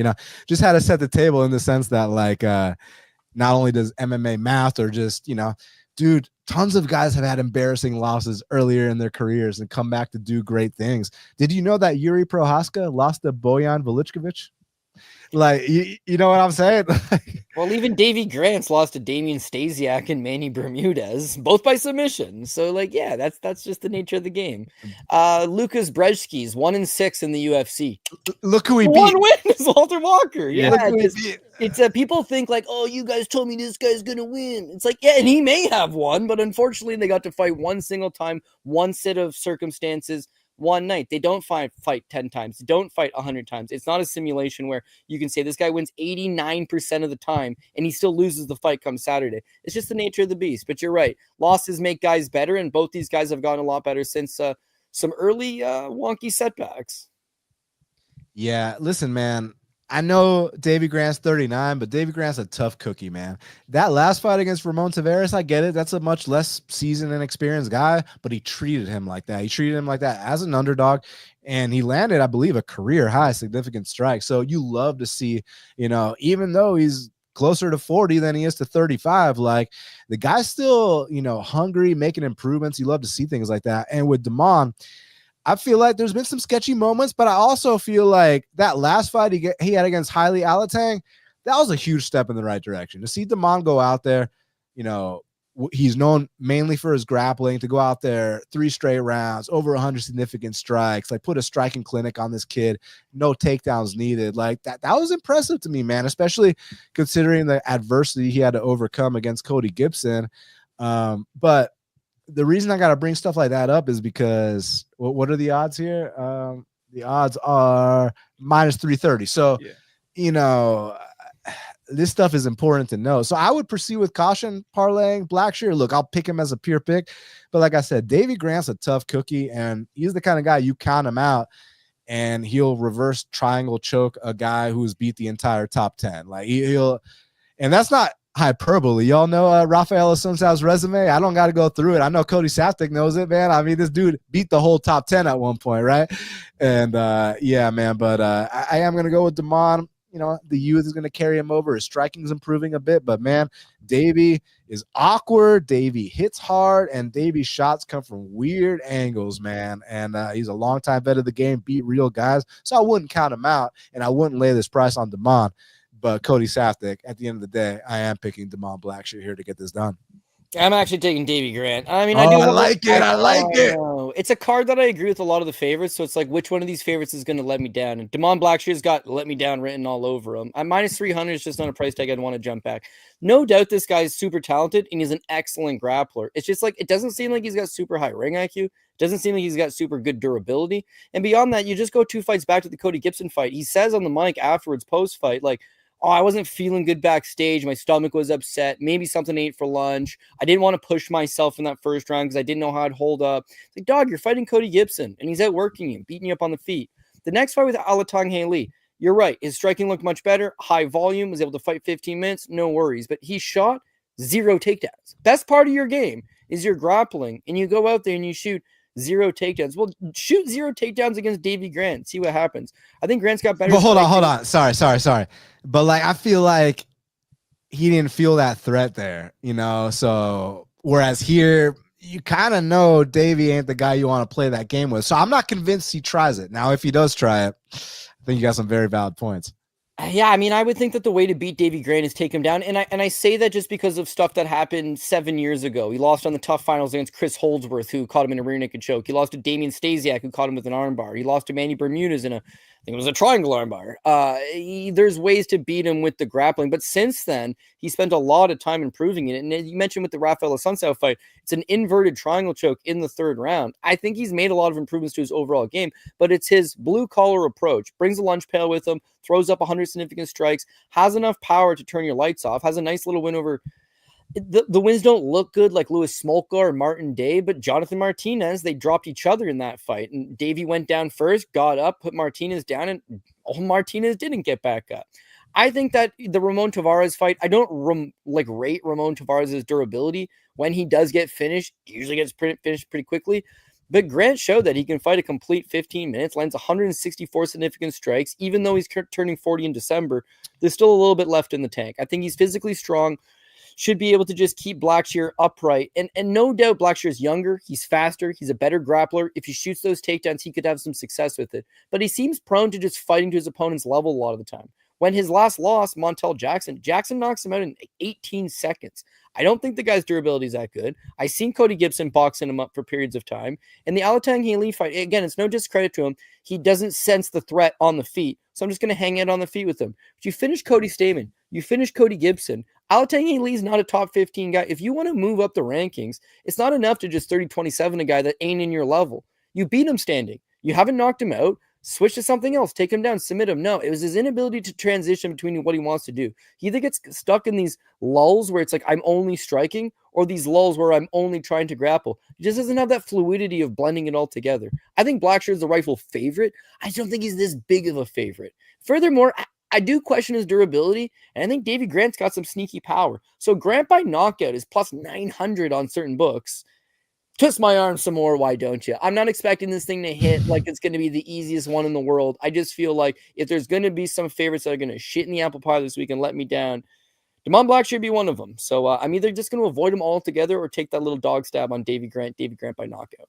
Now, Nolan, not to at all downplay any of Cody's points, but doesn't Montel have like the most knockdowns in the history of that division? Yeah, knockdowns, but did he knock out JP Buys? He put JP Buys down 4 times, couldn't even put him out. I don't think rate his power that high. I'd say old Davey Gravy is going to be thrown from the hip side as hard as he possibly can. And even though his hand is only half the size of Montel Jackson's gigantic paw, got to make something happen. It's the fights that you don't expect. I think it's easy for Blackshear to say, who am I fighting next? Davey Grant, also not ranked.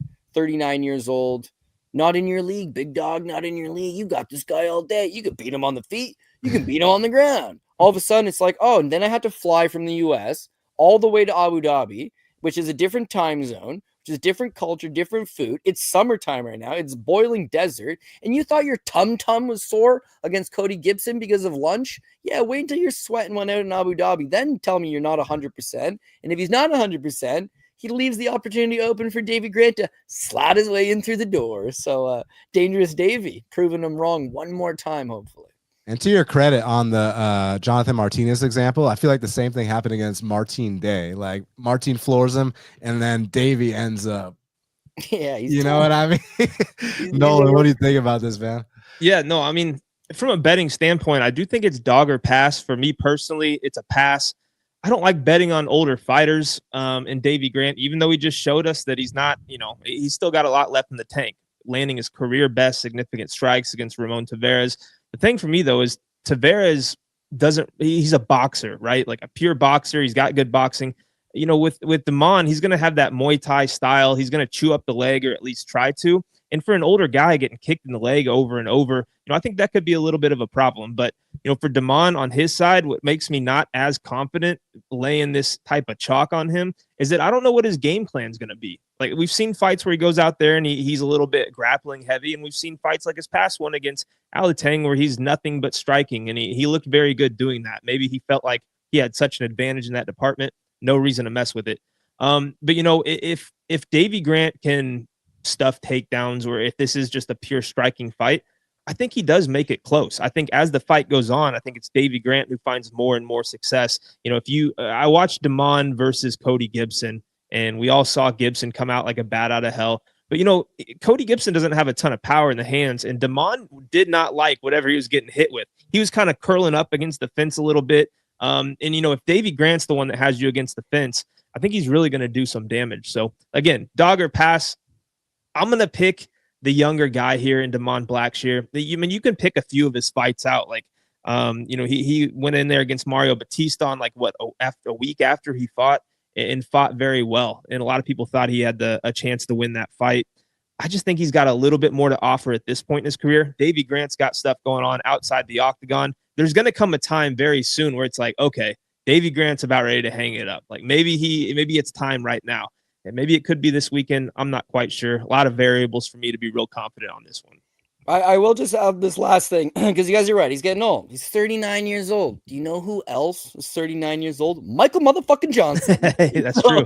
I don't know. Sometimes these old dogs got one left in them, and it means a lot to them, and they're really hungry for that win, and they surprise you. But listen, I understand that even if he can pull it off, it'd be a tight one either way. So I don't disagree with your points. Yo, how about that resume on Johnson?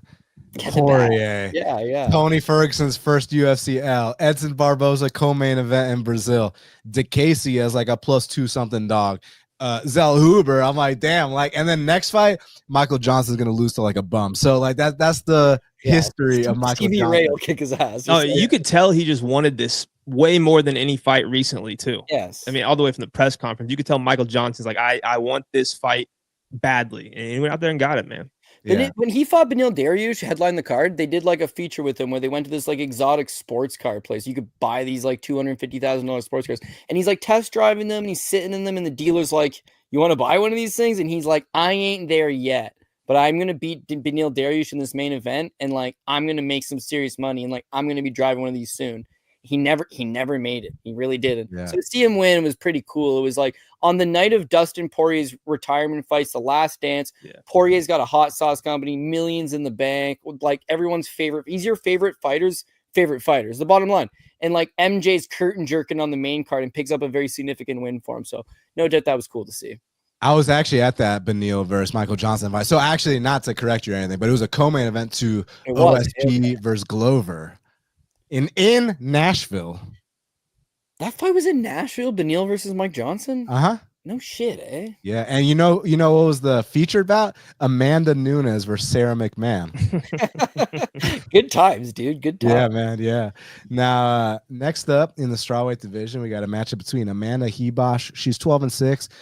Taking on Tabatha Ricci, who's 11-3 currently. They got it. Amanda Ribas -190. The comeback on Tabatha is +165. So Amanda's gonna have a 5-inch reach advantage, 66 inches of reach. She's gonna be 2 inches taller at 5'3" and 1 year older at 31. Is she really only 31? I thought she was 33, but maybe she's actually only 31. But either way. Yeah, this is a good one, man. I feel like both these ladies have like similar upbringings. Like their dads put them in judo early. They're both black belts in jiu-jitsu. I'd say Ribas a little bit more well-rounded, but there's been questions about Ribas's chin, and not just against the heaviest of hitters either. I remember when my girl Poliana Viana knocked her out in the first round. I remember Verna Jandiroba dropped her too. I was about to get to that. Verna Jandiroba. There's been a lot. And with Ricci, my girl Yan Zhaonan exposed her in a way where hopefully Callum Walsh made Tabatha only throw jabs for like an hour, only throw crosses for like an hour, only do head movement drills for like an hour, right? Like no more sparring, no more like just multi-strike combinations. No, you need to learn how to throw a jab. You need to learn how, I hope that Callum Walsh had that kind of talk with her, because I don't think there's going to be much grappling in this fight. I think the grappling is going to cancel each other out, and it's going to come down to how they look on the feet. And I think that Ribas is better on the feet. The caveat is the durability. Like it's a very rare occasion when, women, especially in this weight class, are like chinny and have been one punched before. So yeah, this is an interesting fight to me. I mean, I think I lean Ribas, but I'd like to hear y'all's take. Maybe y'all can convince me on something. What do you think, Nolan? Yeah, no, I believe Ribas is moving down for this fight too, right? It's her second fight at 115. Second fight. Okay, yeah, because she fought Dern at 115. Yeah. So, I mean, I have it in my head for some reason that Ribas is just so much bigger than Tabatha Ricci, but you look at how they match up on paper. I mean, she's only 2 inches taller. She's got like 5 inches of reach. I think that could be a bit of a problem for Ricci because she's got the shorter arms and, her game, she'll throw some volume, she'll land some volume, but no recorded knockdowns in the UFC. Her power hasn't really, most of the time hasn't really given her opponents a ton of problem. It's usually the pace, but in the 3-round fight here against Ribas, I don't really have a big problem with Ribas's cardio through 2 rounds. I actually think she's going to land the bigger shots here. I think it's going to, volume wise, I think she can match her a little bit. I don't know. I see a lot of people taking Ricci here for the value. I just don't know if she has the everything to get it done here, because if she's not landing takedowns and she's not going for submissions and landing ground and pound, which I don't think she can get on Ribas, I don't really know what she's doing on the feet to really sway the judges either. I think it's a fight that could look somewhat close, towards the end, but round 1, I think Ribas is going to land big shots. Round 2, somewhat similar. Maybe Ricci in the 3rd round starts landing more volume, evens it out a little bit. But I'm still waiting for Tabatha Ricci to, make big improvements in the striking, because Callum Walsh, they've been together a while now. Thought we were going to see it against Yan Xiaonan a little bit. Got absolutely, what was the numbers on that? Like 70 something to under 20 significant strikes. She just didn't look very good. I know Yan Xiaonan is top level, very, very high level, but I think Amanda Ribas is going to look pretty decent here. 29-28 type of fight, probably taking her by decision. It's going to be my pick, but it's not a fight I'm I'm dying to get to the counter to bet Ribas minus 190-ish or even this price on Tabatha Ricci either. So real quick, Cade made a good point. He said Ricci ain't touching anyone's chin. Okay, look, on paper, I know where you're coming from, but like, if you told me that, that Ribas was fighting Polyana Viana, you'd probably be like, yeah, Polyana Viana ain't touching anyone's chin. But she knocked her out in the first round. So I'm just saying, this is one of those rare occasions where we have a chinny fighter. Now, the chinny fighter is better across the board, but I'm just saying you rarely see chinny fighters at this weight class, Cody Southwick.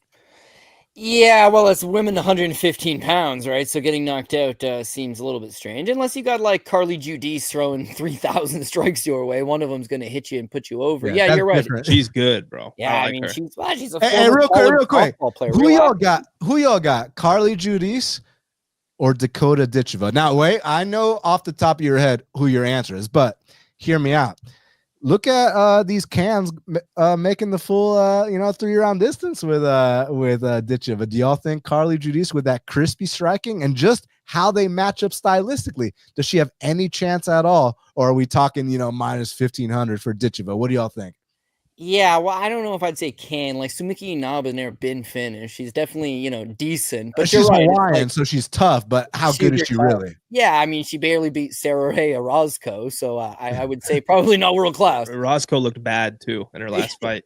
Did she ever? Like, she's so unathletic, just big and herky. She's like female Keith Jardine, man. There's just no athleticism. But yeah, point being, I think Ditcheva is just a little bit longer. She's got a better ground game as well. I would think that she beats Judice. What you saw in Judice's first couple of fights, like Ernesta Caracata is able to keep high volume and beat her in some spots. It's just that Judice comes from a women's softball background. So she's not really jumped full time into fighting until, the last couple of years, let's say. So I think she's going to continue to make vast improvements fight to fight, whereas Dakota's not going to get tested. I mean, PFL's given her the best girls that they could, and now there's no more. And now you're waiting around just to sign anybody, usually UFC veterans that have been released from the promotion or older fighters. That's what she'll be able to feast on.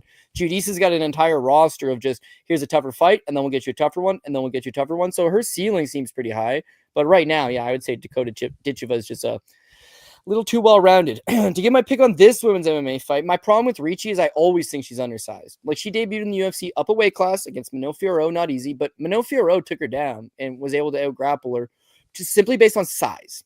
Her other losses, Lupita Godinez, strong, rugged, was able to just out-muscle her. Yan Xiaonan's not exactly a good takedown defense, but she's very big for the weight class, and she's able to muscle around. It's the two wins in between Godinez and Yan. I thought she lost to Tisha Pennington, whatever her name goes by now. Yeah. She lost that fight. I'm not sure how they were able to score it for her. She gets outstruck 80-54. Not able to do much with the takedown. Her fight with Angela Hill also outstruck her, was able to get back up, was able to have some spots in the grappling. She could very easily be on a 4-fight losing streak right now. I would not question it. Those were close wins that she picked up.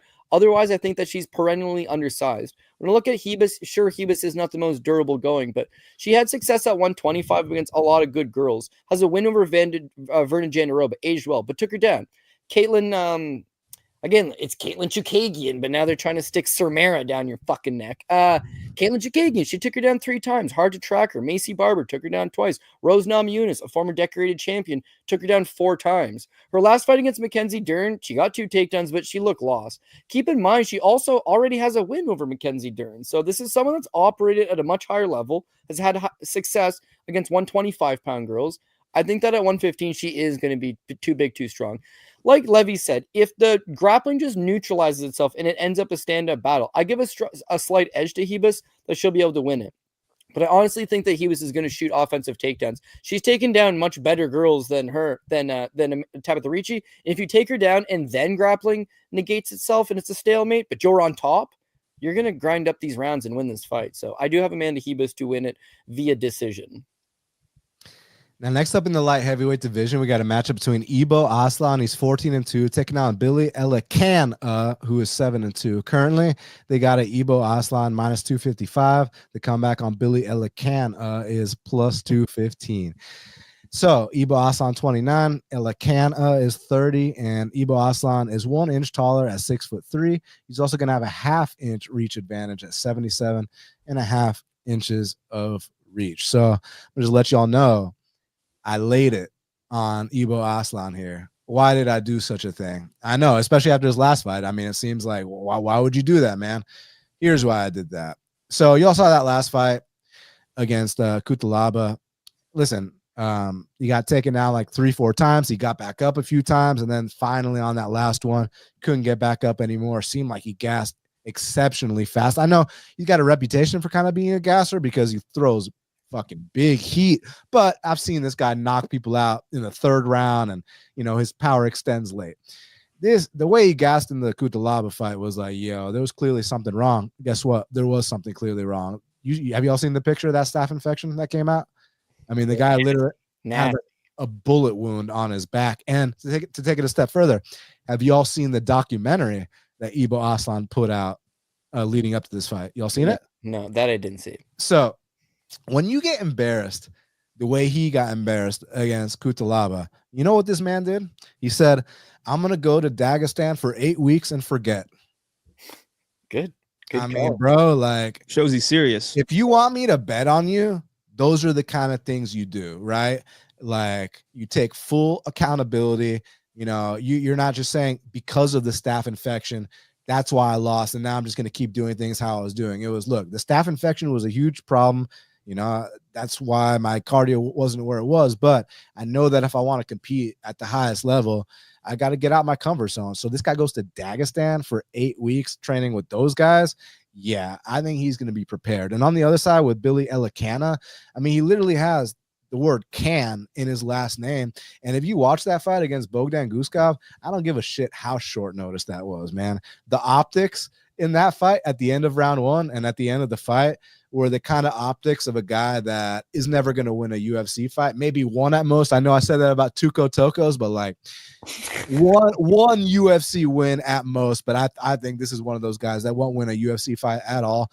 And I think this is the perfect bounce back spot for Ibo Aslan. I think he's going to come in here fresh, ready to throw down, and I think his power is going to be a serious problem. I think people are going to be surprised with his takedown defense here, because his takedown defense actually isn't bad. Like I said, even with staph infection, when he's gassed out in the walkout, he still got up like 3 or 4 times. But finally, by that last one, I don't know if y'all have ever been on antibiotics or had staph. So, dude, listen, about a year ago, I had staph on my calf, which really pissed me off. I train jiu-jitsu, and like, I shower before every session and I shower after every session. So the fact that I got staph really fucking pissed me off about a year or 2 ago. But I took the antibiotics. I did the whole process. Dude, it takes everything out of you. Like, so the fact that this guy even made it to a fight with that, like, props to you. But that wasn't Ibo Aslan in there, man. And I think you're going to see,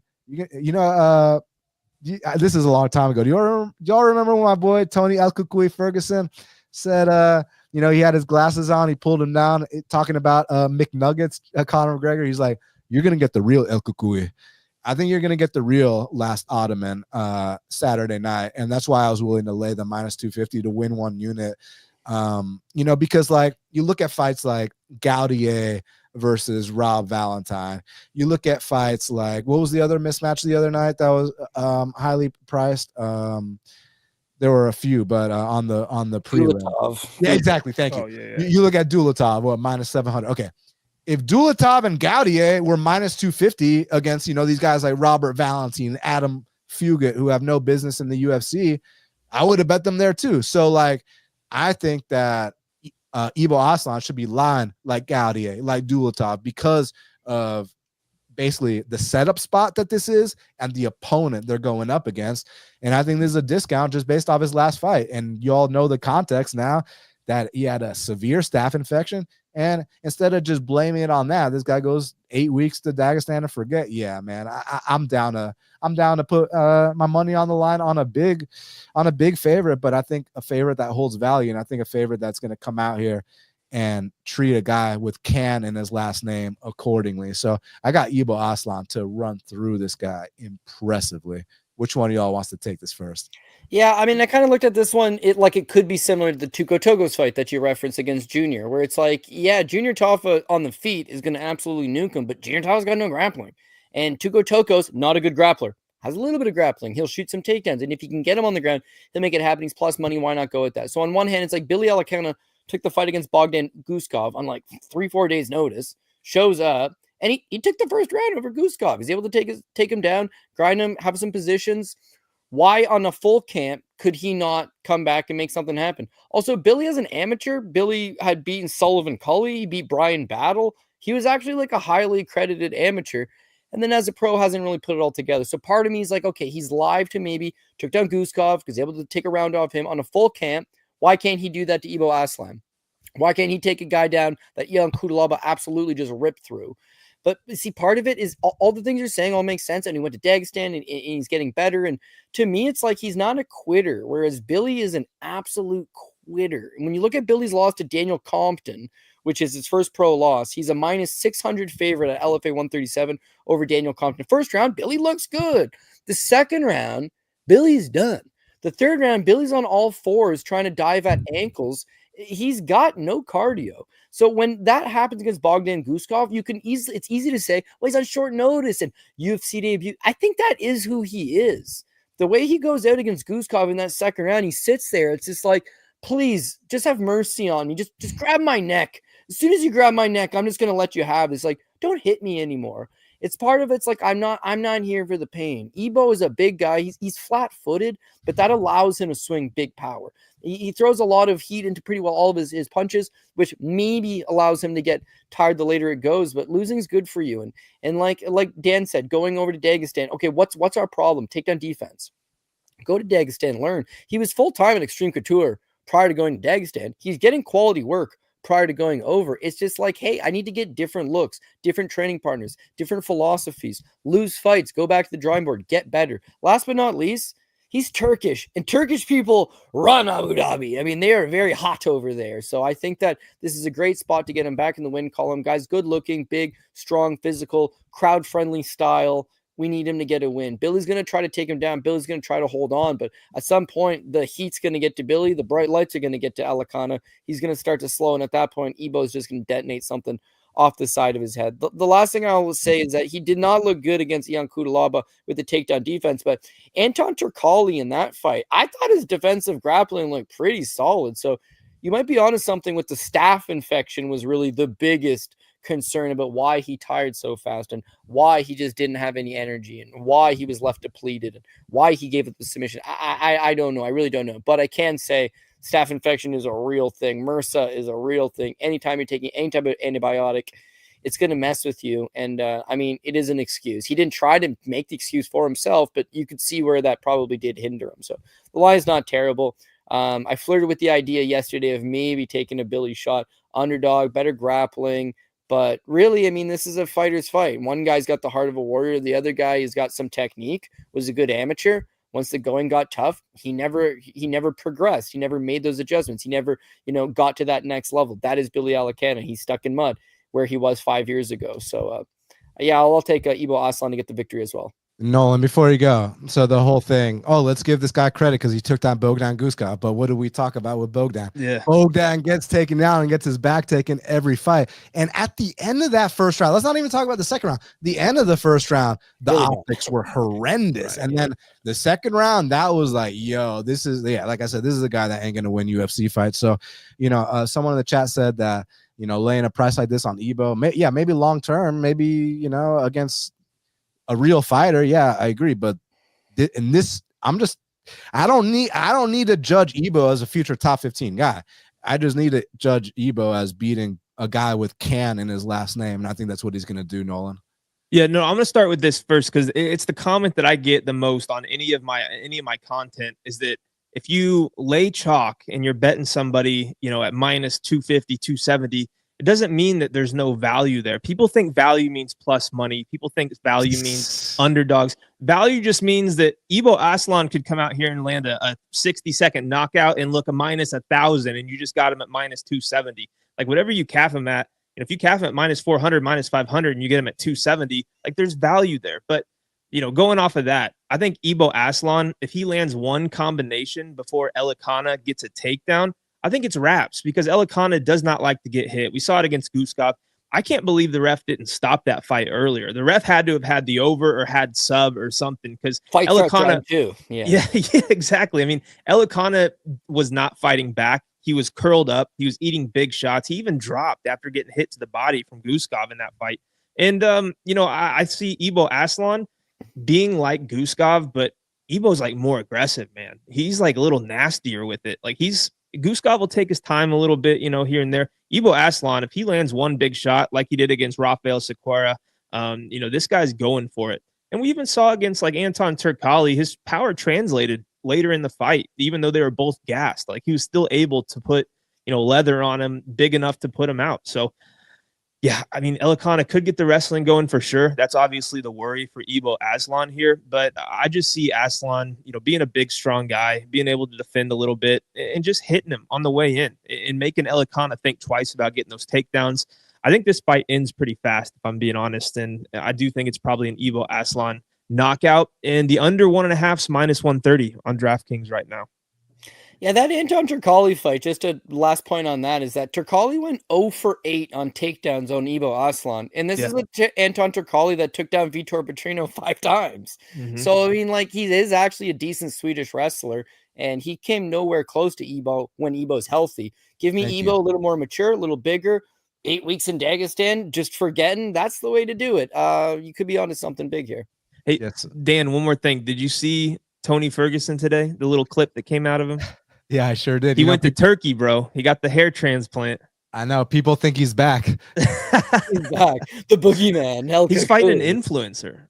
Do you know anything about? So when I saw Salt Poppy, I thought that was like the dude that like dropped the salt on the. Is it that guy? No. This guy's. Yeah. That's Salt. Oh, that's Salt Bay. You're right. This guy just like.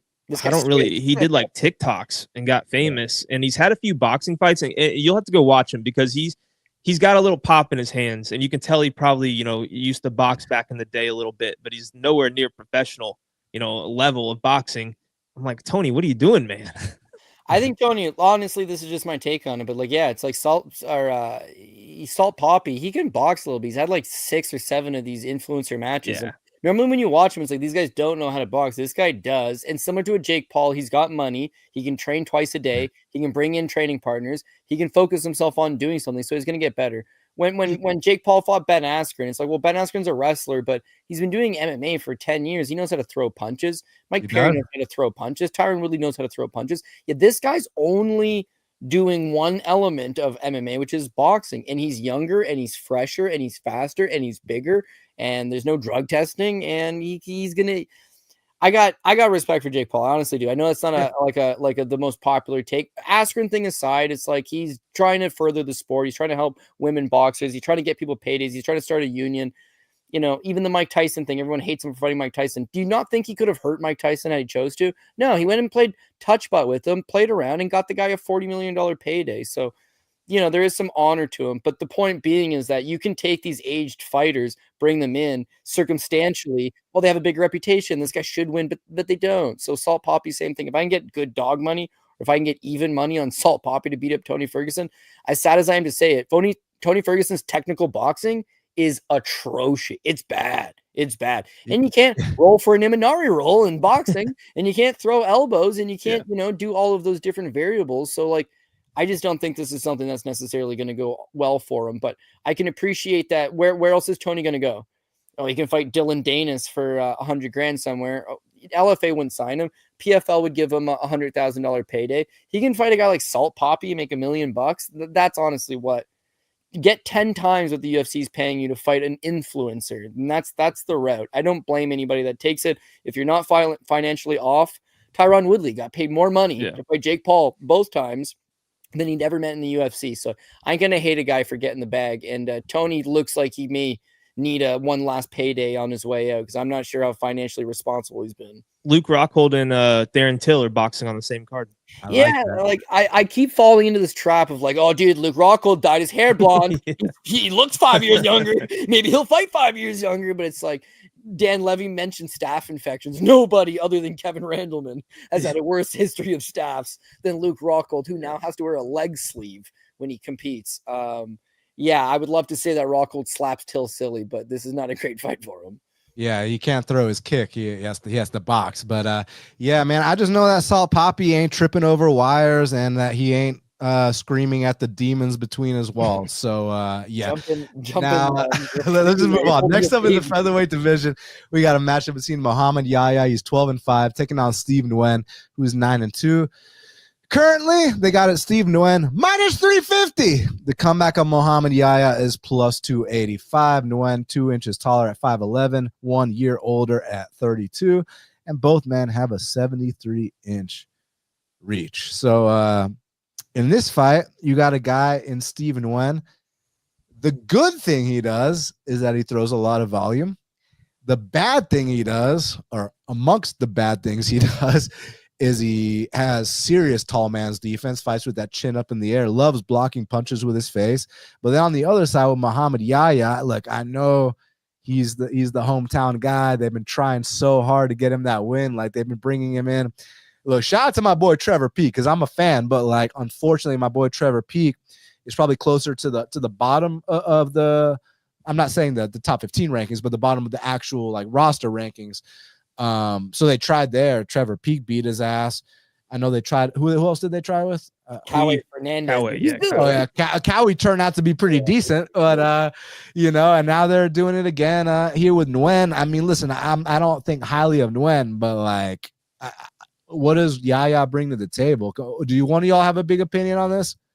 My thing with Mohammad Yahya is that, you know, he can look a certain way on the regional scene and, you know, have good performances, but when he's got to the big stage, like, what has he done? He hasn't shown us any kind of product whatsoever. If it's his wrestling, striking, I mean, he's been somewhat of a punching bag, especially in his last fight against Fernandez. And, you know, Nguyen has good boxing, but I got problems with him too. A contender series, loses his first fight, comes back for a second time in the contender series, goes to a decision, and then he knocks out AJ Cunningham. It's like everybody's knocking out AJ Cunningham, gets to the UFC, loses to Jarno Aarons. So it's like making that guy a minus 300. I mean, I know Jarno has some, you know, decent striker, and at least he showed good striking in that fight. Maybe it's just because he's fighting Nguyen. But, you know, making Nguyen a minus 300 is a little wild to me against anybody. He just hasn't really shown that he can fight at this level and fight well. Yahya hasn't either. That's what makes this fight like almost just a scratch from even thinking about betting on it. I mean, I'll take Nguyen for the pick just because he'll at least go out there and throw strikes. But I don't know. Maybe Yahya shows us something else in this fight. Saftik, here's the only reason I'm picking Nguyen, right? He's landed over 100 significant strikes in the octagon. Granted, they've all been on contender series, but still more than once. We know he's got high volume. This guy, Mohammad Yahya, he landed 40 strikes against Trevor Peek and 4 strikes against Cowie Fernandez. And then the takedowns, you know, so far, Buddy Nguyen has put together an 84% takedown defense. I think that should be enough, but I'm not trusting, like Nolan said, I'm not trusting a guy like this at this price. But and then I have zero interest because I feel like he's just getting a favor. You know, like if his name was Mo Johnson, I don't think he'd even be on this card. So what do you think, Cody Saftik? Yeah, I mean, I was watching the UAE Warriors card this morning on Fight Pass, and like there's a half a dozen guys that are much better than Yahya on that card. That's probably where he should be. And he's 0-2 in the UFC. I don't know why they would keep him around other than they're going to Abu Dhabi. It's nice to have a local guy on the card, so they throw him on there. They've tried giving him Cowie Fernandez is not a low-level fighter. They've tried giving him a favorable matchup against Trevor Peek, and it didn't work out. Fernandez, it's like he takes a few leg kicks, but like 49 seconds in, his leg is completely shot to bits. He's done. So yeah, against Stephen Nguyen, at the very least, Stephen Nguyen can fight a hard 10, 15 minutes. He's going to throw up high volume. Even though you're looking for, well, the judges to rob him. It's like, well, how are they going to rob him unless he also lands 50, 60 significant strikes, which I don't think he'll do, or he gets takedowns, which I don't think he'll do. So other than that, it's like he's mostly just reduced to being a stand-up punching bag. When I watch Stephen Nguyen, you can undoubtedly say Stephen Nguyen is amongst the worst guys in the UFC. So they've tried to send the worst guy over to give him as favorable as a fight as they can. And the dude's still a minus 350 favorite over him. I think that really just goes to show the level of his overall depth. Trevor Peek, my boy. I just want to say this. Trevor Peek's last fight against Yanal Ashmouz, he got taken down 9 times. Against Charlie Campbell right before that, he got taken down 4 times. Chepe took him down 4 times. Eric Gonzalez took him down 4 times. Malik Lewis on the Contender Series took him down 4 times. And yet when he fought Muhammad Yahya, I had to check my notes because I was pretty certain it looked like Muhammad Yahya was fighting Jordan fucking Burroughs in there, is how good Trevor Peek's wrestling looked. And I know for a fact that Trevor fired his manager, Steve Swedish, immediately before the fight because he was like, I do not want to travel to Abu Dhabi to fight. Why did you tell the UFC that I would take this fight? I do not want to go there. Went there, did not enjoy himself, and then proceeded to use wrestling, something he has no idea how to do, to comfortably win the fight. So what's Yahya's path to victory here against Nguyen? But to take him down, well, we can already go ahead and suggest that his wrestling is just not there. And I don't really think that his game's improving. So now he needs to strike. Well, does he have big power? Can he maybe clip Nguyen? Nguyen's not a defensive marvel. He does not move his head. And not like Dan said, he's got tall man defense. Can you step in the pocket, throw an overhand? Not really showing us any indication he will. And for Nguyen, it's like he did look pretty bad against Jarno Aarons, no doubt about it. But he's had some time off since then. And Jarno Aarons has got some like fairly credible Dutch Muay Thai. You know, not from Dutchland, from Netherlands, but all the same. Like, powers down on those low leg kicks, has some big power inside the pocket, doesn't relent, has no ground game.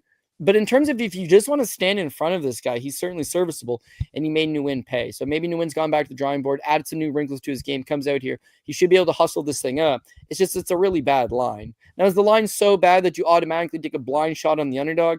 No, I would think that you either just pass altogether or you're going to go with the rifle favorite, which is Steve Nguyen. So give me Nguyen for the win.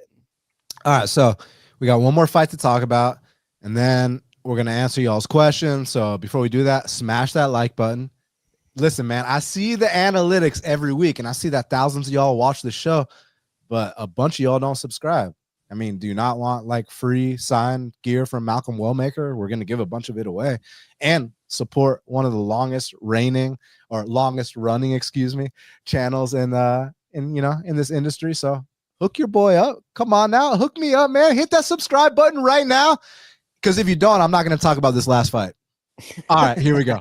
Now, next up in the heavyweight division, we got a matchup between Martin Buday. He's 15-2, taking on Marcus Buchecha, who is 5-1. Currently, they got it. Buchecha minus 300. The comeback on Buday is plus 250.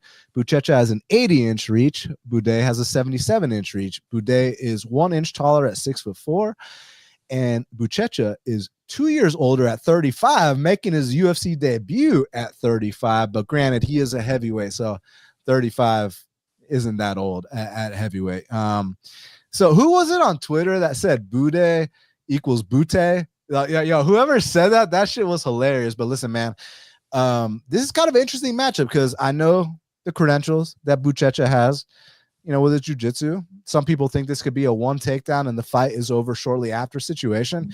But interestingly enough, Buday, being the big man that he is pretty decent at just turning these fights into kind of wall and stall type fights. Not wall and maul. He got walled and mauled against Shamil, but normally his fights are a bit of wall and maul. And another little stat, maybe I need to give more context on it, but I won't, just to never let the truth get in the way of a good story. But this man has 100% takedown defense. So what do y'all kind of think here? Do y'all think it's that one takedown and the fight is over shortly after situation? Or do you think that Buday, he's quietly put together, a 6-1 UFC record, a 5-1 UFC record? Like, he's been doing his thing, man. So Nolan, what do you think here, man? All right. So I watched this Buchecha guy in one championship, and he's got some decent wins, but look, 2-3 fights ago, he's fighting a guy who's 48 years old. Okay. He's 5-1 in his pro career. 48 years old, like, really? And then he fought, what's his name? The guy from Africa. Yeah, Rug's crazy. And is that his only loss, right? Yeah. Yeah. And, I thought he kind of gassed out a little bit. Yes, he was eating some big shots, but, those times he took his back, for being so damn good at jiu-jitsu, he kind of just slid off the top really easily, wasn't secure in position very well. And, you're coming into the UFC, and that's your claim to fame is, I'm going to get takedowns and find submissions. What happens when that doesn't work out, especially against a guy in Martin Buday? Like, if you start to get tired and you're shooting sloppy takedowns against him, he's going to stuff them. Like, you're not going to get anything easy on Buday here whatsoever. In fact, if you try to get into the clinch, Buday's probably going to land some big knees to get you even more tired. He's going to land, elbows, those types of things. And that racks up, points to the judges. We've seen it with his fights time and time again. Close fights. Why did he win? Well, probably because he's the one throwing knees up the middle. He's the one, in a better position up against the cage. I mean, you look at these guys next to each other. Yeah, Buchecha's pretty shredded, looks like way younger just looking at him. But, he's still fairly new to MMA. 5-1. We've seen these guys come into the UFC all the time and, drop the ball right off the bat. Maybe it's the bright lights, the big stage. Maybe it's just getting adjusted to this level of competition. One championship, highly notable, organization. But outside of a couple guys, what do they really have at heavyweight? Not saying Buday is a world beater, but I don't really think you should be plus 250 against this guy either right now. So I actually took a little stab on the dog here with Marc Buday. Okay. So obviously my boy Nolan doesn't think that Buchecha is the next Jailton Almeida. That's what you're saying here. Before you go, Cody Saftik, I want you all to see something funny. So on UFC stats, can you all see this by chance? I can. Yeah. Oh, wait, hold on. Let me fix it so it's a little. Wait, I'm fucking up. Hold on.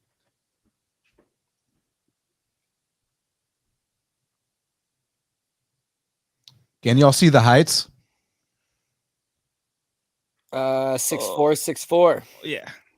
No, but look what they got Buchecha listed at. Them at 6'4"? No, they got him at 5'4". Oh shit! It looks the same from here. Yeah. Yeah, it was pretty funny. They got him at 5'4". But yeah, Cody Saftik, do you think that Buchecha is the next Jailton Almeida? No, I think he's the next Rodolfo Vieira, where he'll win his first full handful of fights in the UFC strictly using BJJ, and then at that point he'll get figured out. I'm pretty confident in that. But in terms of a first couple fights, layups, I suppose that, I think he can do pretty good here. Again, when you look at him, it's like he's already in the International Brazilian Jiu-Jitsu Hall of Fame. He's won pretty well everything there is to win. He's a multiple-time ADCC champion, Abu Dhabi Combat Club, and they're in Abu Dhabi. He's a giant star over there, and they want to see jiu-jitsu go out there and work. So no doubt about it. I will say his fight with Umar Khan, Rugrug's a Senegalese wrestling champion, and he's just like a freak specimen, dude. He's the current one champion. The guy's like pretty legit. It's the next fight. He takes on Amir Ali Akbari. Now, Amir Ali Akbari is the 2010 world champion in Greco-Roman. He was the 2009 Asian Games champion. He was going to represent Iran at the 2012 Olympics, and then he got suspended for some doping violations. Over in one championship, he's allowed to do juice, and he's a heavy-duty wrestler. And Buchecha's timing to the double leg to get to this guy's hips was legit. Let him step forward, let him swing to, duck under, right to the hips, turn the corner, put one hook in, secure the back, grab the choke. Ali Akbari is infinitely a far better wrestler than a guy like Martin Buday, who shows 100% takedown defense. But like we were talking about earlier in the show, Marcus McGhee shows a 100% takedown defense. Who's he fought? Well, only Journey Newson and JP Buys have attempted to take him down. That's why he shows 100%. When you look at Martin Buday, clearly he is somebody in the management team is a big fan of this man because his run is on the Contender Series. Lorenzo Hood, what? Chris Barnett, cut. Lucas Brzezinski, 1-6, cut. Jake Collier, former middleweight, cut. Josh Parisian, one of the absolute worst heavyweights you're ever going to see, cut. Andrei Arlovsky, he squeaks out a split decision, and he's cut. And then Uran Salty Baldiev, come on, man. So he's got a 100% takedown. He's fought in the absolute epitome of bottom of the barrel. And, Jerry Rochal was 4-0 in the UFC, and they cut him. And Arjan Bular was 3-1 in the UFC, and they cut him. You have a bad style. You beat some bottom-end guys. Eventually, they're looking to get rid of you. Even though Martin Buday is 5-1 in the UFC, 6-1, with the Contender Series win, I think they're looking to get rid of this guy and feed him to Buchecha. Makes sense. Whenever you got a 35-year-old making his UFC debut, you're never going to feel great about it. And I can see money moving around a little bit all over the place on this one. But yeah, I think Buchecha does the exact same thing he did to Ali Akbari, which is time a nice double leg, get to the hips, turn the corner, get this fight to the ground. And once it's on the ground, good luck if you're Martin Buday. So I'll take Buchecha to win. And of course, big ADCC hero over in Abu Dhabi. They like this guy to roll and win as well. And they fed him, I think, a pretty good matchup. I gotta admit, man, when he beat Salty Baldiev, I was a Salty Baldiev. You know what I'm saying, man? Because I low-key thought my boy won that fight, but it is what it is. I'll be salty and baldy. But listen, here's my thing. It's like it could be a one takedown and the fight is over shortly after situation. But my concern with like these primary jiu-jitsu guys, you know exactly what my concern is. If it doesn't work early on, you gas out, then you start flopping to your back. Then, your opponent starts telling you to get back up. Then the optics are just absolutely trash. But with all that being said, I think this is a guy he can get past, but I am taking a wait and see approach. I need to see what this guy looks like at the UFC level. Like, you've only had 6 pro fights. You're 35 years old. Not that that's old. Like at a heavyweight, that's young, but I'd expect at 35 years old, you've at least had, 10 or more pro fights, but that's neither here nor there. Maybe his skill is just that good, but like you said, he beat Amir Ali Akbari, which is a huge deal outside the UFC, but not now you're under the bright lights. And we've seen so many guys like come in and like shit the bed against guys that they're better than on paper. It's like, but I say that. Hey, who y'all got in a Daniel Zellhuber versus Trey Ogden rematch? Trey Ogden versus Daniel Zellhuber. Zellhuber's like massively underwhelming at this point, but I feel like I don't know. I honestly don't know. Ogden's getting a little bit older. He's a head coach at Marathon. I don't know how invested he is. And then Zellhuber's got like some of the best coaches and training partners, and he makes 0 improvements fight to fight. If I got a good line on Ogden, I'd probably take Ogden again. Yeah, because if you think about it, Zellhuber's 3-3 in the UFC now. Those 3 fights he lost, he dropped the ball. So it's a 50-50 shot. He drops it again. So you take the dog in Ogden there if you get plus money. Yeah, listen, pure pick. I'll take Buchecha, but I need to see what this guy looks like before I'm willing to invest my money. All right, so to the fans, we're gonna get to this fan Q&A. Smash that like. Hit that subscribe, leave me a comment, and let's answer some questions. So my boy, Grateful Dude, he said he's looking forward. Oh, Grateful Dude, I'm grateful for you, my man. Our boy, Olajuwon Dream. What a show. Appreciate you, my man. All right. So Dick's Insider want to know a couple things. Firstly, he's got a picture of you, bro.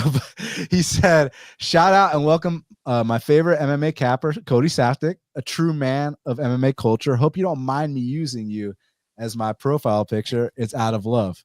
Yeah, dude, absolutely. That's super flattering, and I appreciate it. And most definitely rep it.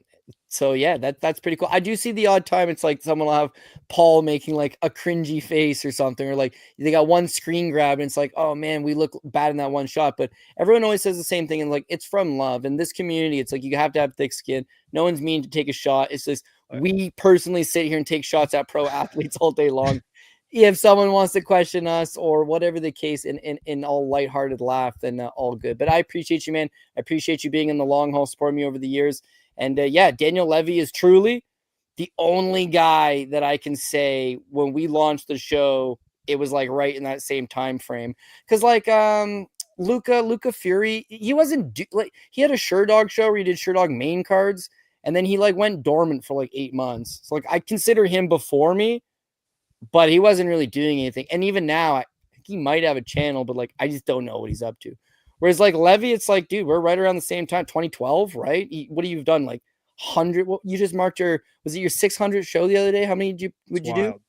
Yeah, this is like episode like 606 or something. 606, man. So I mean, that's paying your dues, doing it the hard way. Everyone's gonna get hot streaks. Everyone's gonna get bad streaks, cold streaks. It's the guys that are tenured, the guys that take the lumps and come back. It's like, it's a characteristic and a good trait all in itself. So I really do appreciate you reaching out and saying like, let's jump on the show. And then with Mason, you're mentioning, Mason's a good guy and we'll have fun with it. But first time working with him. And honestly, the vibes have been awesome. I really respect both of you guys' opinions. I'm glad to see that there's another generation of guys. Right? Yeah. No, it's all good, dude. It's all good. You can call me whatever you want. no, all good, man. I appreciate the good times. I appreciate the vibes, and it's cool to see that the culture is growing, the fandom is growing. People are still supporting it. Grateful Dude, you mentioned him. He's also absolute, just really, really, really good super fan, always super supportive, always has good stuff to say. And when you have a bad weekend, or you're tired, or you're cranky, or you're hungry, you got to tape study a whole other thing. It's like those little messages do go a long way. So mad respect. Appreciate it, brother. Sorry, it looked like you were about to say something, Nolan. Oh, no, just that you guys are OGs in this. I'm still kind of just getting started, especially on YouTube, and still hasn't really dove into Twitter yet. But yeah, 600 shows is wild, man. And Cody, if you started around the same time, even with a couple year span, like you guys have been doing it forever. I was trying to calculate because I'm like 600, like no way we've done 600 UFC. So I calculated, and it's like 520 UFC since 2012. Give me 1 second, guys. My camera just died. 1 sec. All good. Y'all keep talking though.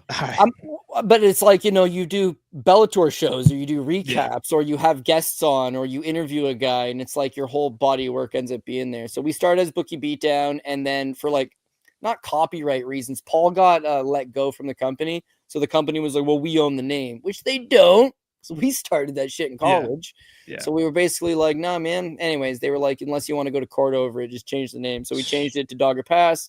And then that ran its course, and then we had an opportunity to essentially reclaim Bookie Beatdown. So we have. So nice. I guess you'd have to look at all the videos between Bookie Beatdown and Dogger Pass and over the years. But man, it's been a journey. It's a grind. It's a grind because I always tell people, like, I've been doing this for three years. I think right around 3 years. Anybody can get behind a microphone and on camera and talk about MMA, and if you're consistent, like, good things will happen. It's just sticking with it, man. It's an absolute grind. It's hard to, every single day, put some effort and work into it. And not everybody can do it. So I always appreciate anybody, especially like you guys who have been doing this for a long, long time. It takes a lot of work behind the scenes, whether it's watching tape, whether it's editing, whether it's, getting everything together for shows. So yeah, props to you guys for doing this thing so long. Yeah, I mean, it's a labor of love. Those fight night pick kids, right? 2 kids from Canada, well-loved, well-respected, and their videos are like getting like 20,000 views per video. And it's like, damn, dude, these guys are taking over. But it's 2 brothers, so now you got to get together with the same person in the same room. Levy used to have Shaq, dude. This guy was legit, man. And before Shaq, I had Sean Carey. There you go, Sean Carey tattoo. Like just unbelievable R.I.P. co-host. But it's I mean, it's just hard to keep the regular schedule, and can you be free for this time, and then you're free for that time. And on a 20,000 video, if I had to guess off the top of my head, depending on what your like RPM thing is, but yeah, you'd be probably getting like $250 off a 20,000 view video. So now you got to split it with your brother or your co-host, and then you got one every week for 50 weeks out of the year. And then when there's not a UFC, people are hitting you up being like, well, what do you got for Bellator? What do you got for PFL? Or what do you got for this? Like, the grind never stops. It's like those kids just quit for no other reason than it's time consuming, right? Rockstar Z, he's a bum, but the same thing. It's like it becomes time consuming at some point. You can't stick with it. So yeah, I mean, I got respect for the guys that it's like, yeah, man, it's what I do. It's who I am. And it's cool to see that next generation's propping up, and there's really good content coming on. There's really good shows. So whenever we can like jump on stuff together and, kind of just do different things, put yourself in different comfort situations. Like I'm always for it. Yeah, for sure. Now, I don't know if y'all are in any kind of rush. If you are, feel free to leave. But I want to get back to the fans on these questions. Are y'all good to stick around for a little bit longer? Yeah, I'm good until 9:30, and then I've actually got an Aries fight series preview show. Right, so there's only 2 main card pro fights, but let's knock it out before 9:30. All right. Sounds so good. Dixon said, "Oh wait, we already talked about that." He said also, Dan, I'd be really upset if you don't tell the Roger Whittaker story. All right, so I told the story many times, but because he insists on hearing it again, I'll tell it again. So. Long time ago when Robert Whittaker was on Tough Smashes, that season of The Ultimate Fighter that he won, that got him his UFC contract. So he had this fight against Brad Scott, or as we like to say in Brazil, Brad Scotch. And my dad was actually at the gym, and I think he was running on the treadmill or on the elliptical, and they were showing the fight between Robert Whittaker and Brad Scott at the gym.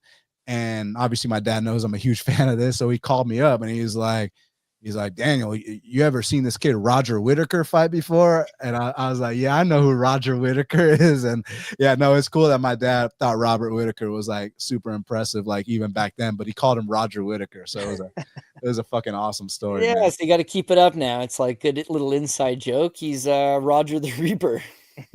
Yeah. So let's see what else. We just got a lot of love from the fans, man. A lot of people giving y'all credit, which y'all absolutely deserve. You know what I'm saying? Let me scroll down though, all the way to the bottom. Glenbot wants to know, can Leal get a club and sub? I mean, I don't see why not, but does he have any? Let me see what his record is like with subs. Y'all tell me what y'all think in the meantime while I look this up. I think if Leal's got this guy hurt, he clubs him and he hits the deck, it's like, I'm just going to keep clubbing him until he goes unconscious and not risk this thing. Because, of course, once you jump on them and you try to grab the choke and you give them a second to maybe clear the cobwebs, definitely is possible that he can get a club and sub. I think he probably does finish this fight inside the distance. But if you can even get one of those fight doesn't start round 3 or a prop that has a decent enough number with it, if Leal wins, I think it's going to be a whole lot of violence. Flip side to that, if Leal is to lose, probably also going to be a fair bit of violence. So not the worst way to attacking it. Nolan mentioned earlier in the show, like the Nikita Krylov Bogdan Guskov fight, that it doesn't start round 3 and he had it for like minus 195. That's a better line than Nikita Krylov money line.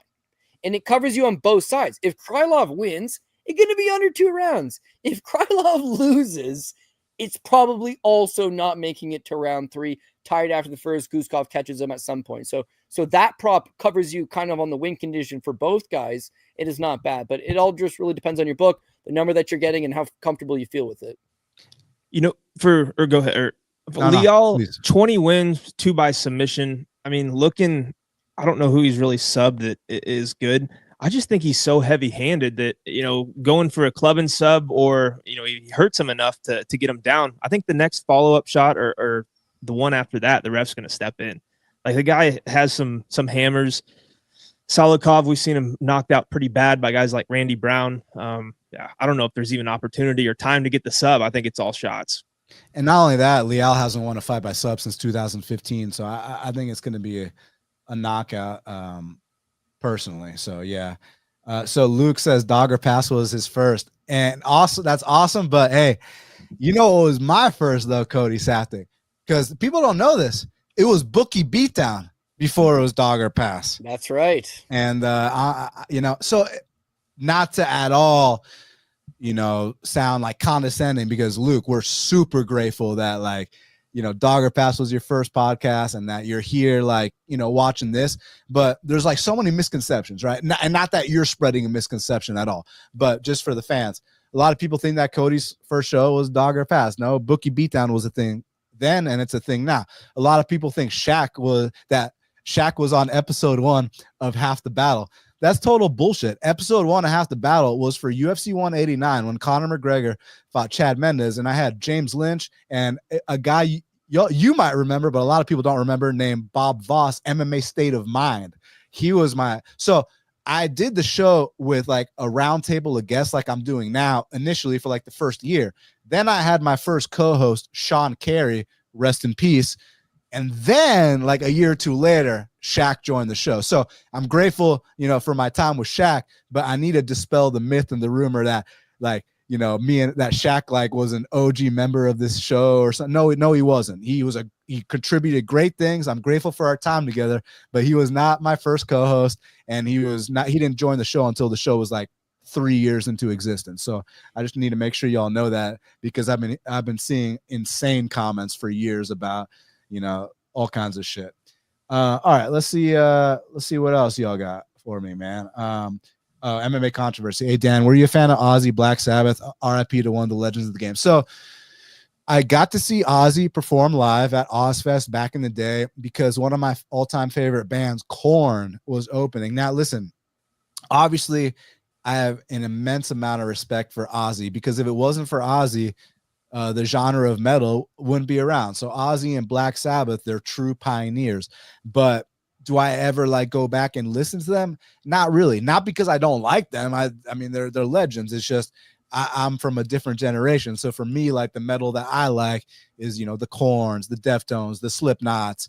Every Time I Die, more of a hardcore band, but those are the heavy bands I like. But had it not been for Ozzy and Black Sabbath, those bands wouldn't exist. And even rock bands I like Queens of the Stone Age, Stone Temple Pilots, 311, none of these bands would have been around had it not been for Black Sabbath and Ozzy. So Ozzy, R.I.P., true legend. Grateful for everything you've ever done, and thank you. Do y'all have a message for the Prince of Darkness?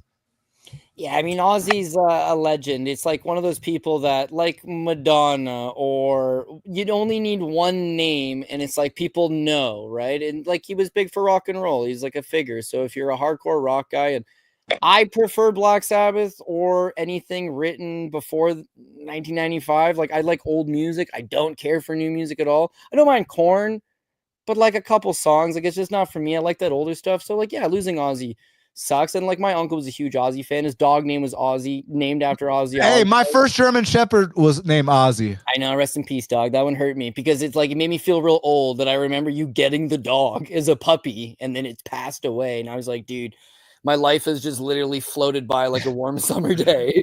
And that one actually hit super weird. Ozzy was old when I remember him. It was like, dude, how the hell is this guy still alive? How the hell is Keith Richards still alive? And then he had his own reality shows like, Shara! And it's like, oh my God, he's going to literally croak and die at any time now. And then he ended up releasing like a couple pretty good albums after that. So listen, he's timeless. And I don't know, it kind of felt like it was the day music died. Ozzy Osbourne, the great legend, passed away. But the thing about music, same thing about movies. If someone was like, what's your favorite movie? There's no real answer. And there's 10 movies that you really like. If someone was like, Dan, what's your favorite song? I don't know. There's 100 songs that I like. There's many bands that I like. Ozzy's just like one piece of the machine, but of course, like a very big piece and meant a lot to a lot of people. So Prince of Darkness. We referenced Little Nicky right before we started the show. Adam Sandler's Happy Gilmore 2 is coming out Friday. We're like, oh, he's got some good movies, Little Nicky. And Ozzy Osbourne in the movie biting off the head of the bat. So, yeah, classic times. Rest in peace. Nolan? Hold on. Oh, okay. My mic was muted. Yeah, no, I mean, Crazy Train's one of the most recognizable songs of all time. I used to play guitar when I was younger. It's like one of the first songs that I learned because you could play it really easy, not as intricate as he did or anything. But and then just growing up, like his reality show, I remember my mom, my aunt, my grandma used to watch it, and I'd sit down when I was little and watch it too. Just things like that. But definitely a legend. Yeah, man, love me some Ozzy Osbourne. Yeah, and speaking of Crazy Train, Braves legend Chipper Jones always used to walk out to that, and he made a funny tweet. Let me pull it up. I retweeted it. Give me a second. Okay, so Chipper Jones, give me one sec here. So you know how the Mets and the Braves have this ongoing rivalry since God knows when. All right, so here we go. Chipper Jones. Can you all see? Yeah. Hold on. Can the fans see? Because it seems on my end, it's like. I mean, if they full screen it, I can't see why they wouldn't. Okay. Well, anyway, I'll just read what it said. So Chipper Jones wrote, saddened to hear of the passing of Ozzy Osbourne today. I feel Ozzy and I will forever be linked due to his song, Crazy Train. You know, that was Chipper's walkout song. Quick story. Facing the Mets at home, I walk to the plate and say, hey, Mike Piazza, how's it going? He says, I'm doing fine, Larry, but I hate this fucking song. And Chipper says, well, get ready because you're going to hear it about 5 times today, you know? So shout out, fuck the Mets. Ozzy's the best. So yeah. And then I wanted to respond to my boy here talking about STP. Hold up. Let me pull this up. Are y'all by chance Stone Temple Pilots fans? Stone Temple Pilots, yeah. Sour Girl. Okay. My boy knows what's up. Knows what's up. Okay, here we go. So MMA controversy. Oh damn, I'm a big Stone Temple Pilots fan as well. Respect. So okay, I'm a diehard Stone Temple Pilots fan, man, because like I saw them live back when Scott Weiland was their singer. I saw them a couple times with him. I saw Scott Weiland solo. And then I've also seen Stone Temple Pilots with their new singer, and I got to give them a lot of credit, man. Look, I know no one will ever fill Scott Weiland's shoes, but man, their new singer has got some pipes, man. And I've actually liked the releases they put out with him, the acoustic album, Perdita, the rock album they had. But back to Stone Temple Pilots, a lot of people don't know this about me. I'm a huge vinyl collector, and I'm not like one of these guys in the South Park episode that pulls out a wine glass, farts into it, and smells. But I legitimately love vinyl because as a big music fan, I just feel like that's the highest quality version of music that the highest quality that you can get, and with good studio speakers. You put on a good record and you hear things that you wouldn't hear if you were just streaming on YouTube or whatever. So I'm a big advocate in vinyls, and I love me some STP. So I was going to say, I just recently got Number 4 and Shangri-La Di Da, which are two of my favorite STP records. So I just got those for sure. Oh, yeah. And then Aaron said, crazy, Chester Bennington did a SDP stint too. Yeah. RIP to Chester Bennington. He put out an EP, like a 5-song EP with Stone Temple Pilots, which I actually thoroughly enjoyed. So rest in peace to the legend. And Dixon said he loved Scott with Velvet Revolver. Yeah, me too. I felt like that was really good too. You know, it's unfortunate because when you get a band that is considered like a super group, people often label them as that instead of paying attention to how good the songs actually are. And the songs were fucking pretty great with Velvet Revolver. I know I'm going off on tangent. I'm huge into music. Do y'all have any comments regarding this, or should we move on to the next question? Yeah, if you got questions. All right. I know we do. It's just I'm scrolling up like a motherfucker. So my boy said Korn opened Woodstock 99 26 years ago. Yo, y'all got to pull up that video, because when they opened the show with the song Blind, I've never seen a sea of people just jumping up and down, going absolutely crazy, man. So, all right, listen, I got to let Cody out of here, and I got to finish the show. So if y'all have, this is the last call for questions. Y'all got anything for Cody, for Nolan, for me? Ask me anything. Literally ask me anything. So don't hold back. You know, be respectful, and if y'all got anything else, I'll be happy to answer it. So this is your last call for questions. And on that topic, while y'all get those going, shout out to my guest Cody Saftik. Y'all can follow him at CJ Saftik on Twitter. Y'all can follow Bookie Beatdown on YouTube. My boy Nolan, the Parlay MMA, on Instagram, creating a huge following for himself. I see the numbers you're pulling on YouTube. I'm super happy for you. So both of y'all keep killing it. Cody, any message for the fans? Yeah, that's it, man. It's a long grind. I mean, this morning we had UAE Warriors. Tomorrow morning there's another UAE Warriors. There's an LFA. There's Cage Warriors. There's one championship. There's a million promotions, and we cover it all. So that's what we're doing over at Bookie Beatdown. Is like, even if you're, if you're in the UK and you're a Cage Warriors fan, if you're a fan of Hex MMA, if you're a fan of WoW, if you're a fan of Cage over in Finland, like, it's such an international community that mostly we just cater to these North American promotions. But now, I mean, the game's advanced highly. Like, back when Dan and I started, you had to wait, like, cards on Saturday, they're not even dropping lines for UFC cards till like Wednesday night.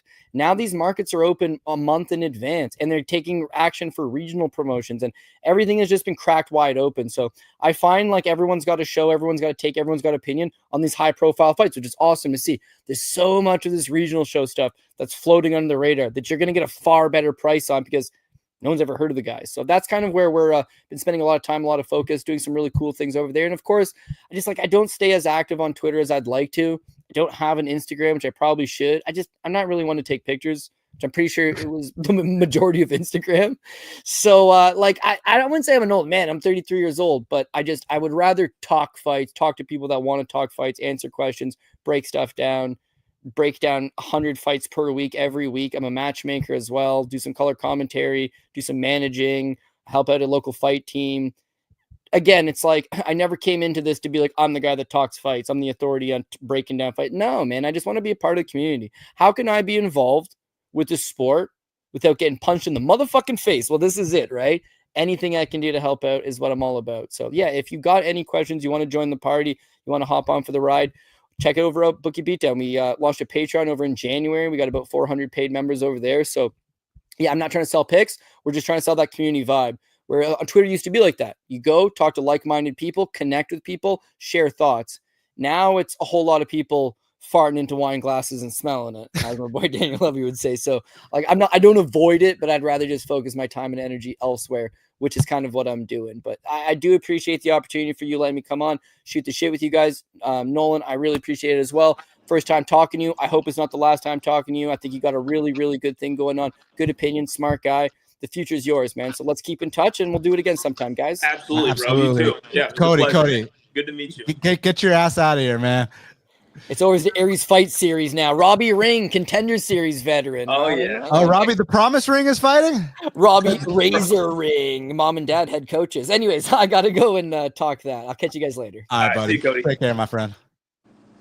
My man, Nolan. Any message for the fans? Tell them what you got to tell them, my man. No, you can follow me, like he said, on Instagram, TikTok, YouTube, Twitter, but I'm not real active yet and all that stuff. At the Parlay MMA everywhere.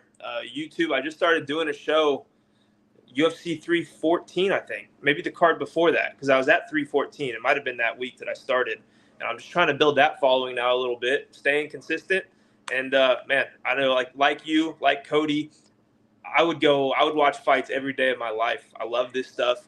As you do. I'm excited for this card too. Abu Dhabi, early start time too. Can't forget. It's going to be 11 a.m. Central, so it'll be noon your time. The prelim start. Yeah, man, I'm pumped, dude. So yeah, make sure y'all follow my boy Nolan. Thanks for coming on. Thank you to CJ Saftik. Y'all know where to follow me. But real quick, I played this last week, but I'm gonna keep playing it until we hit 10K views. Here's what me and Malcolm Wellmaker are going to do for the fans once we get to these 10K, not 10K views, 10K subs on YouTube. So y'all hook me up, man. Let's do a giveaway for the fans. So check this out. I got this UFC hat right here. It's got the tag. It's brand new, all this stuff. So what we're going to do is I'm going to send this to Malcolm. He's going to sign it for the winner. And, I'm going to cover shipping, all that. He's going to send it to you. But what do y'all got to do to get this? Man, listen, I've been grinding for a very long time. I've been paying my dues. All I'm asking is get the Half the Battle YouTube channel to 10K subscribers. That's it. Get me to 10K subscribers, and we're going to give out Malcolm Wellmaker signed stuff. Maybe even more than the hat. Let's see what I got in the collection. But, man. Malcolm, you're down to hook up the fans. Did they hook me up with 10K? 100%, man. Listen, bro, aside from you being a great person, like I know you personally and I've known you for a long time.